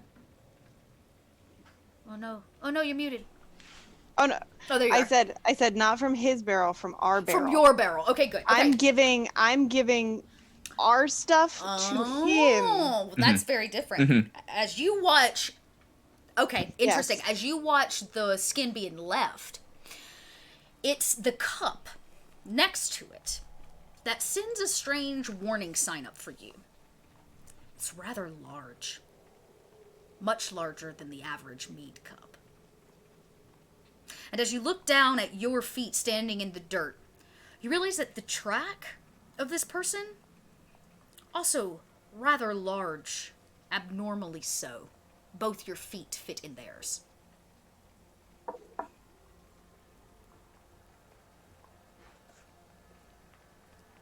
Start like flailing my arms to get everyone's attention. What? But like, It is what is it? What? we need to What? look Did at I- how look at the big tracks and the That's Large. Like she'll go like that. Like how Let us- large? Large enough that we should move. You think we should leave Yeah. them more mead? No, I think Let's just leave. they will quickly. get the message. There's a yip yip. Oh, A familiar okay. yip from deeper down the canyon. You know that to be a warning sign. I will encourage everybody. Okay, let's just go past this quickly and So we're going towards the big scary The footprints. exit. Well, we're Yeah. going towards the exit. The we exit, have to So make are it the- through here. But so Alright, are let's- the big scary footprints. That's the way they headed out this morning. There's no place in this cavern to hide the cart. Good point. True Is story. there? There's not. Not at this point. I mean, Okay, I will hand my torch to Disa. Um, Should look I? at Gudrun, say, I'm trusting you to take care of this. You can talk your way out of anything. And then I will fade into the darkness, ready to attack if anything attacks my sister. Should I go ahead Or and my party, really, but try I to think specifically my sister. I think Disa's I gonna mean- try and protect stay close to the wagon because that's our supplies. I'm gonna keep it as safe. Yeah. If necessary, I'll Yeah. try and fight it off. What about We need Dagny? it. I heard you saying something. Should I go ahead and be a distraction if things go sour? Maybe. I'm very fast. There's a I would say maybe Dagny. Okay, Let's see what that's talking can get us first. there's a dragging right. across the snow. It's coming your direction, and a few rocks kind of crumble off the side of the mountain, deeper down the hole where you're headed out. And the sound of heavy feet are growing closer. Dagny's going to hide somewhere. Okay. Maybe okay. she's gonna. If there's something to There's climb like up, like a loose ledge or boulders something. and stuff. This is like an actual like open ice cavern. Like imagine if Okay. a volcanic lava tube kind of collapsed in on itself, and so there are some big boulders you could hide behind. You can definitely hide behind your own cart, though the cart itself is not really hidden. Yeah. She's gonna hide behind a rock. Okay. Yeah. I too chose a boulder kind Okay. of near the entrance that we expect this thing to come through, so Okay. that as it comes through, I am now behind it. Great. I need stealth from the both of you. Okay. This is not difficult. You only need a 12 to pass the stealth check to be hidden from whatever's coming. Anybody else want to hide? Stealth is my specialty. Oh, good. Oh, perfect. We'll take that down a notch then. You go from, what did I say, a 12 to an 11. Oh, Ooh. oh, wait, it's your specialty. You get to roll twice. That's what that means. I'm sorry. So, and doesn't matter. You very much I didn't succeeded. crit, but very I think close. I did okay. Yeah, you did all right. Oh wow. It is just your ears that poke up over the top of this kind of the last rock standing, because of course Frigg got one. You got the other, and your ears kind of poke up out of the sides of it. Your body's hidden. Tally-po. Yeah. Tally-po, where is my tally-po? And it's about this time that the scraping gets resoundingly louder as a massive figure enters this space, stepping just out of the shadows so that you see half of the body. This is a man. Some might even call him a monster. He stands almost 7 foot tall. His shoulders are broad and wide. He carries a very large club in one hand, and in the other, very, very easily, carries a mountain goat by a single foot. This must be what he was dragging along the ground. His face is deftly scarred down one side, probably by fire. And it's not until he turns and the little bit of firelight catches the side of his face that you can even see it. This eye, glassy white, probably blinded. And as it steps out, it sees a cart, a horse, and 3 of the 5 of you to start. Then I'd like to point out that Gudrun has made no attempt to hide, Great. Okay. and in fact is standing to the side of his camp with both her hands up and out.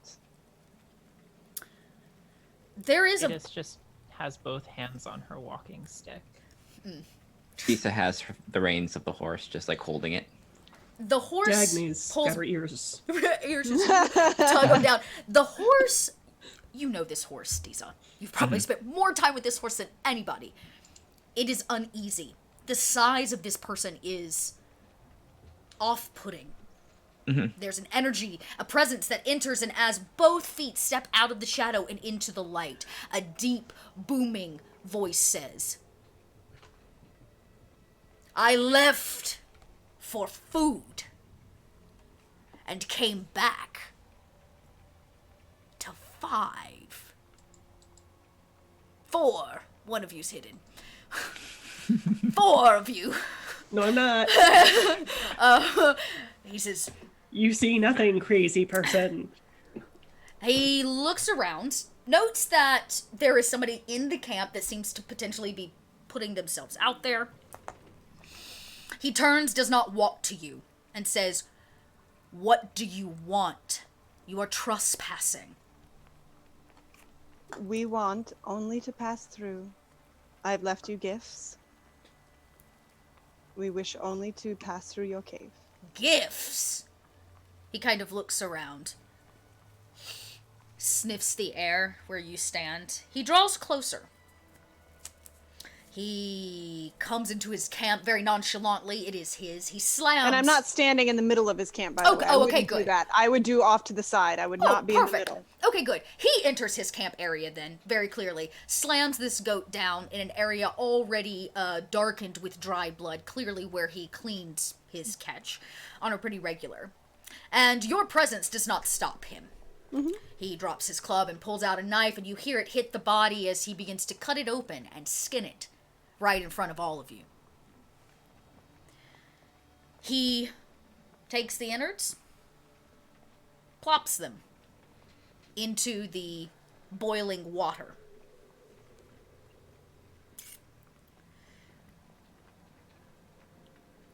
And what gifts have you left?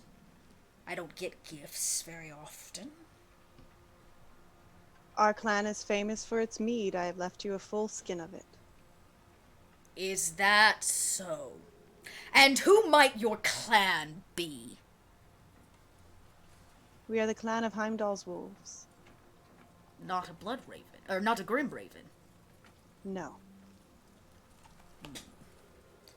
There's a moment, his back to you. You can see he is heavily scarred. Now that you're this close, you hear a ripping as the horns are pulled from the skull and tossed to the side, clatter, clatter.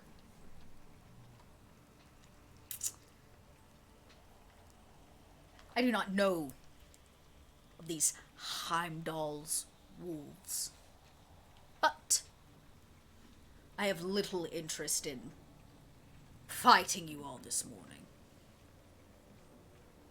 We have no interest in fighting you. We only wished passage. Not that I care. His voice kind of booms out, clearly covering for the fact he does. But where would the 5 of you be headed? 5 don't seem like much of a clan. We seek to find safe passage for our clan, who are fleeing the Grim Ravens, who have threatened us with extermination. Words.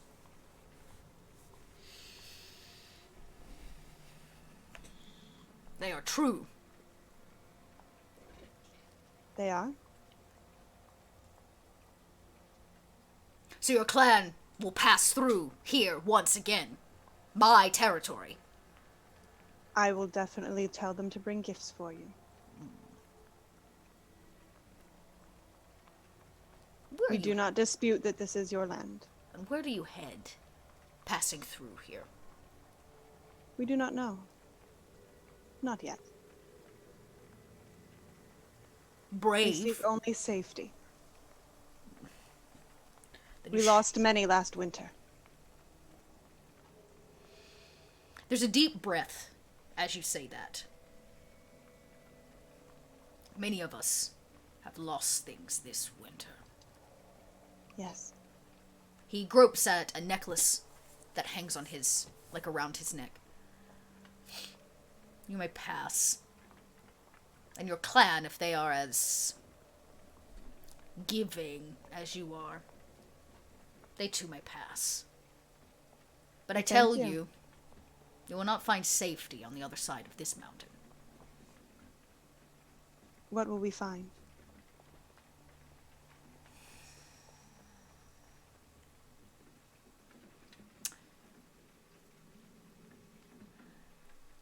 If it's true that you flee the Grim Ravens, then I too must begin considering my next location. He says, on the other side of these mountains, there is a feud between clans. They bicker amongst themselves, unknowing of what is to come.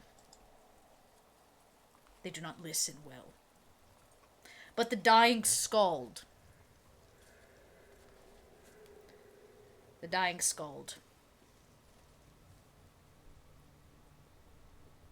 kind of shakes his head. She speaks of stories. Who's Scald?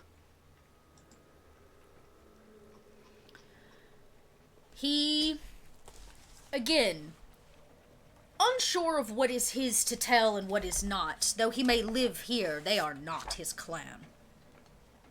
But he resides, for the first time turning, his front of his body now splattered in the blood of another. He drops the skinning knife. He gathers the rest of whatever innards. There looks to be some eyeballs in the tongue, and he tosses it all in the pot.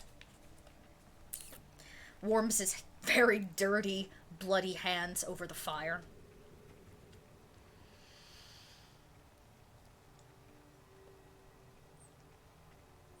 He says, there is a clan on the other side of this mountain. They have been there a long time.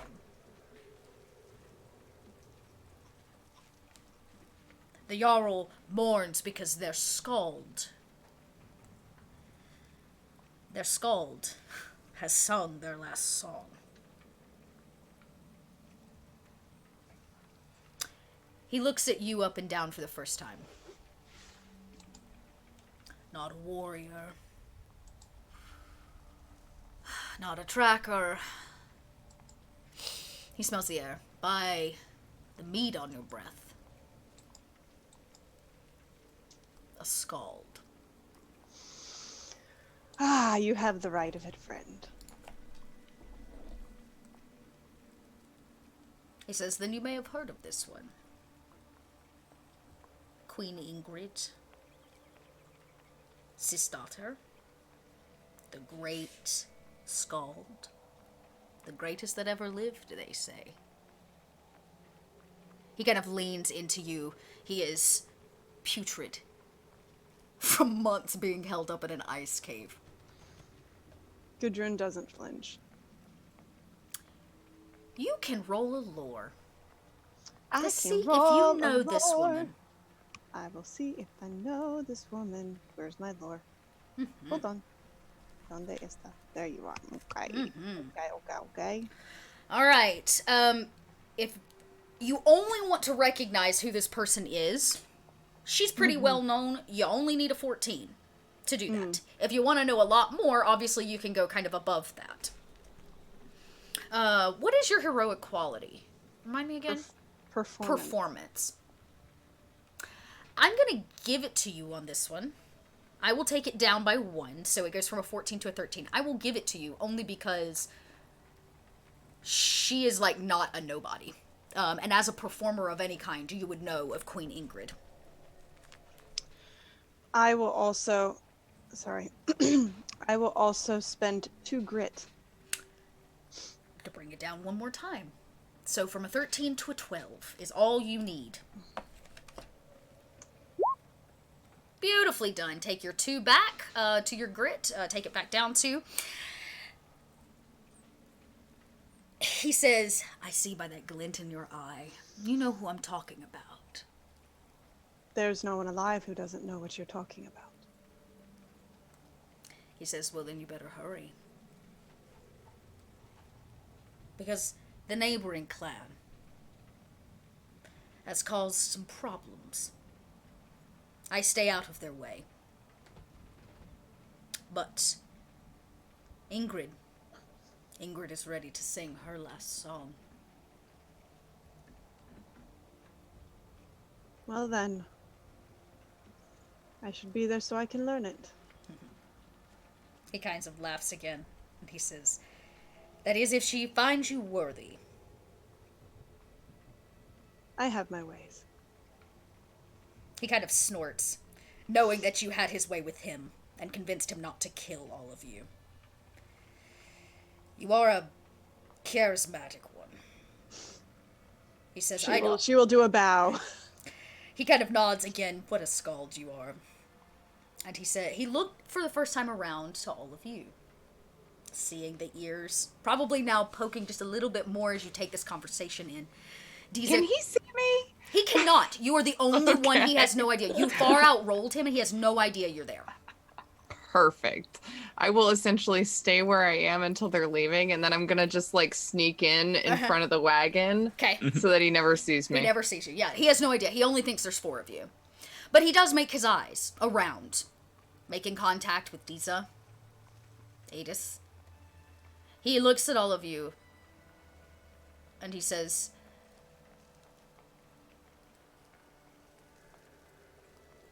I did not realize what it is like. He's like, I have forgotten what it is to have company.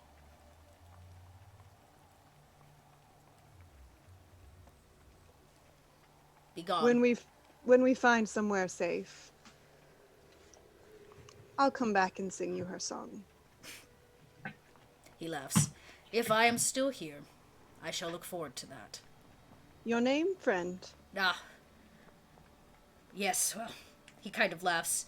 Says, nobody has asked me my name in a long, long time. Well, how am I supposed to tell the epic tale of our journey without your name? Ha! He laughs out. Rocks fall from the cavern. The ice even cracks a little bit around the edges as you hear his voice boom out to the concept of him being part of a song. And he says, and I have to know before I give you my name, for a skald knows that names hold power. What dare you say about me? That you are honorable. Oh. And noble. That you could have killed us all easily. And chose not to. You exercised mercy upon refugees. This is acceptable. Also that you really butcher a girl well. He says, now that is song-worthy. You can call me Brun. Brun, I'm Gudrun. He says, I would give you my clan, but I am the last of them. He kind of grabs at a necklace, the necklace once again.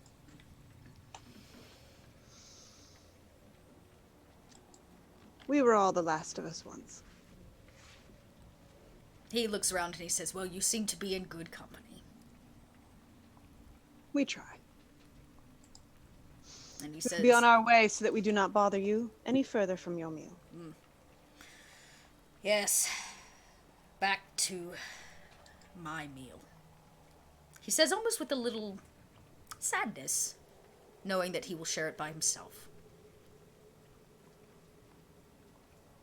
He says, thank you, clansmen of Heimdall's wolves. I needed a laugh. And fine mead. Mine tastes like piss. I don't think you probably get the best honey here. Maybe. He laughs, knowing that he's not seen real honey in a long time. And you hear the clank of a spoon as he stirs this toxic soup that he has thrown together from the innards of a goat.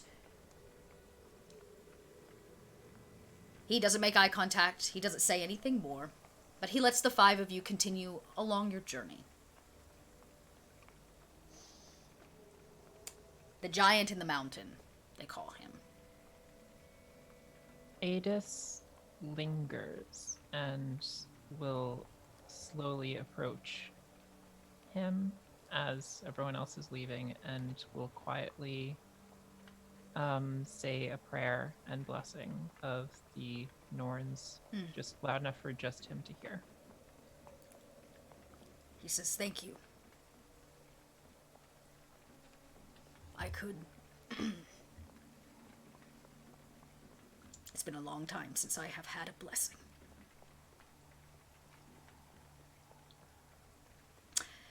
He kind of boisters up a bit and he says, your clan.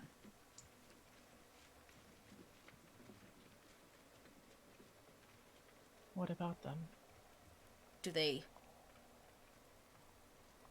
Were you all born into it? No. They found me in the woods. They accept outsiders. Indeed they do.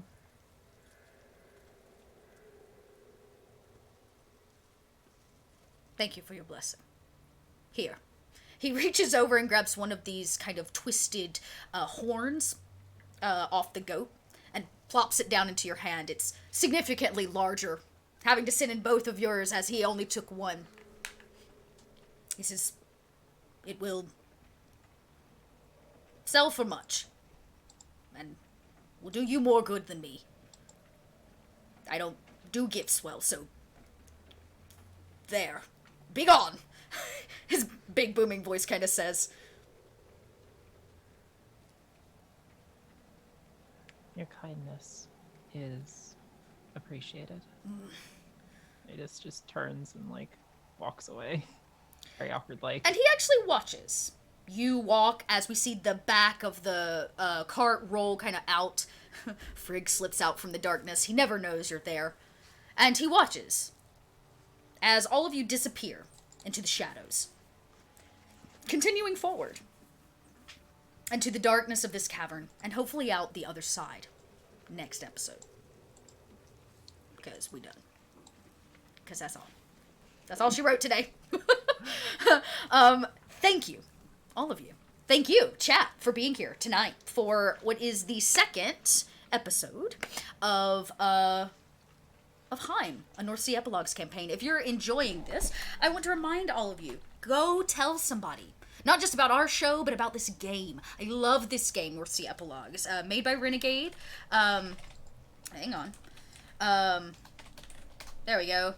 There's a link so you can get yourself a copy and go check it out, and make sure to let everybody know how much you're enjoying us playing it. That would be super duper cool. More importantly, if you want to support the channel in a non-monetary way, all you gotta do is follow. Hit the follow button up above, and that way you'll know when we go live next week. Oh, thank you for those bits. Thank you, thank you. More bits coming through. That's another great way to support. You have a couple extra seconds to toss in some support this way. And don't forget, there's always a Patreon. The channel that you see here has evolved a lot over the last year and has become a channel where, one, I pay my players because I believe in supporting our community and the talent, these incredibly talented people. And two, it helps me maintain the Dotla as a community so that we can have Sunday fun days where you get to play and other things. So if you don't already, go check out the Patreon. More importantly, you get after shows. So if you really like this show, we're going to take about 5 minutes here right after this and just dump our feelings and thoughts and things. So if you want your hand in on that, I want to hear about it, go hit that tab. Go join Patreon for as little as $2 a month, and you can gain access to that. That's my spiel. Let's go around and let all of these incredible role players tell you where you can find them when they're not here on Tuesday nights. And we're going to go backwards. Kelly, you're up. I was muted. No. It's okay, you're still up. Okay. Hi, I'm Kelly again. I'm the Opera Geek still. You can follow me on Twitter at the Opera Geek. You can find all my social links at kellybutler.com. That's Kelly with an I because my parents love me very much and wanted me to have to say that the rest of my life. You can also follow me here on Twitch. I do stream normally Wednesdays on my own channel. Currently doing a New Game Plus playthrough of Witcher 3. That's my cat. And Thursday, starting on Wandering DM's channel, I will be beginning the Dragon Age campaign, which will be fun because I've never played the games.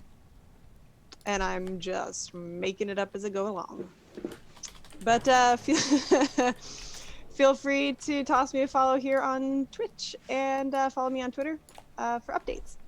Thanks. Nice. Dragon Age, the new RPG, highly recommended. We close out this Saturday, in fact, the one that we've been doing here, and I just love it. It's a really cool system. Very cool. So go check that out. And we just met our Fate of the Gods bar, which we're going to have to save for the top of next episode. Thanks, Dax. Thank you guys so Fine. much for meeting that goal. Yeah, we'll have to see what the maybe the gods have more kindness in store for them next time.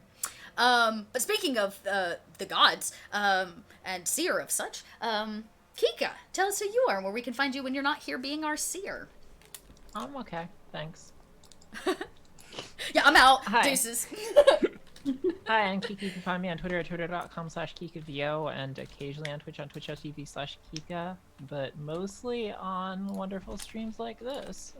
Right now, I'm mostly just on the stream because I just wrapped up my latest session of my first full game that I've run, so that was exciting. But yeah, just follow me on Twitter. Follow you on Twitter, and I did drop those links above, and you know what? I'll do it again. Why? Because I can do that. Da-da-da-da. Moving right along down to Eris. Eris, where can we find you when you're not here with me here with me on Thursdays? Well, not here with me, elsewhere on Thursdays. Well, hold on. I get to see you multiple times a week. I know. Hi, I'm Eris Savad. I make a lot of stuff and I play a lot of games. I'm sorry for the list. On Thursdays, you can find me on the Unmade Gaming's channel where Dot tortures me more. At 8 but I use p.m. a lot Eastern more time. horror in that one, so. Oh yes. Well, you know, the middle of the week is horrifying for me.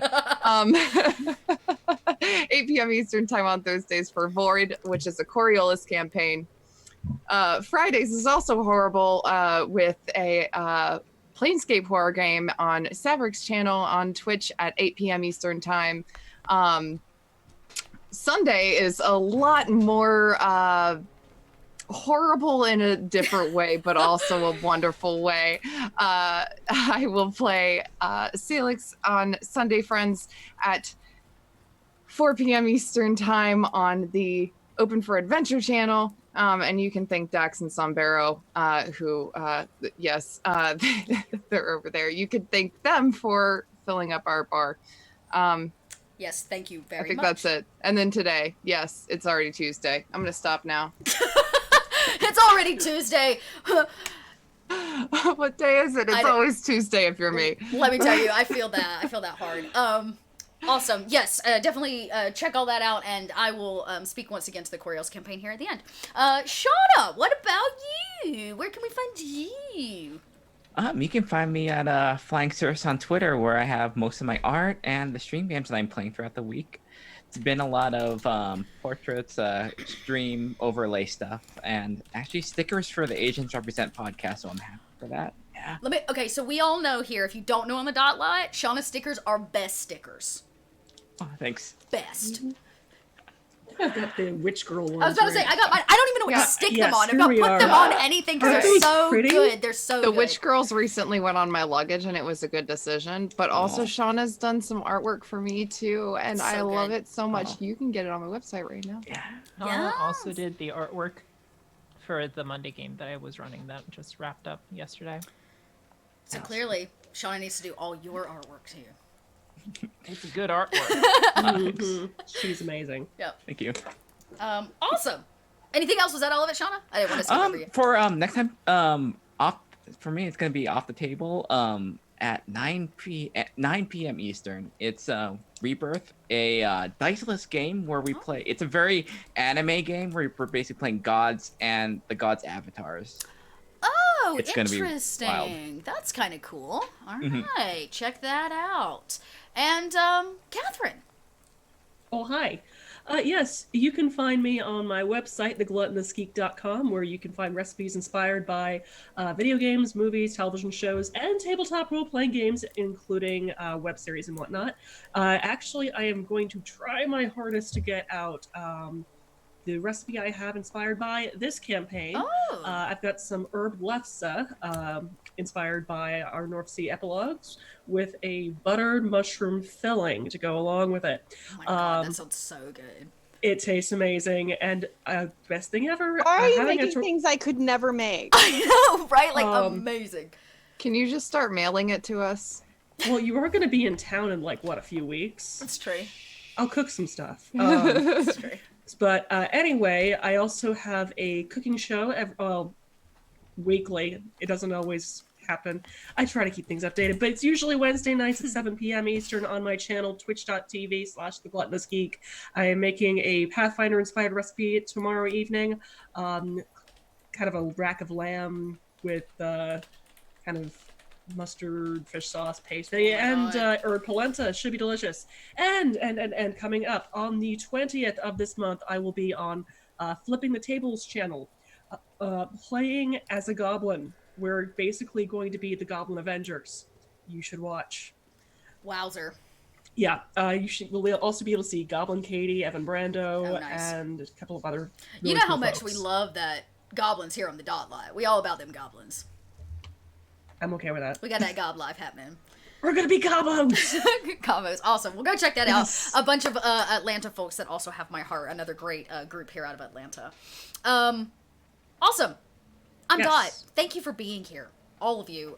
The 5 of you and chat for hanging out with us, making it through. Another interesting episode. We are slowly, like, I think it's really cool. We're slowly, you know what? No, don't say it, Dot. This is after show material. Shh, sip your lips. I'm saving it for the after show. But I will tell you this, you can catch me back here, same dot time, same dot channel next week. But you can also catch me this Thursday over on Unmade Gaming for Coriolis. You can catch me on Saturdays over on Roll For It with VTM. And officially now, on Fridays, you can catch me on Trooper SJP's channel in a French resistance campaign set in the middle of World War II.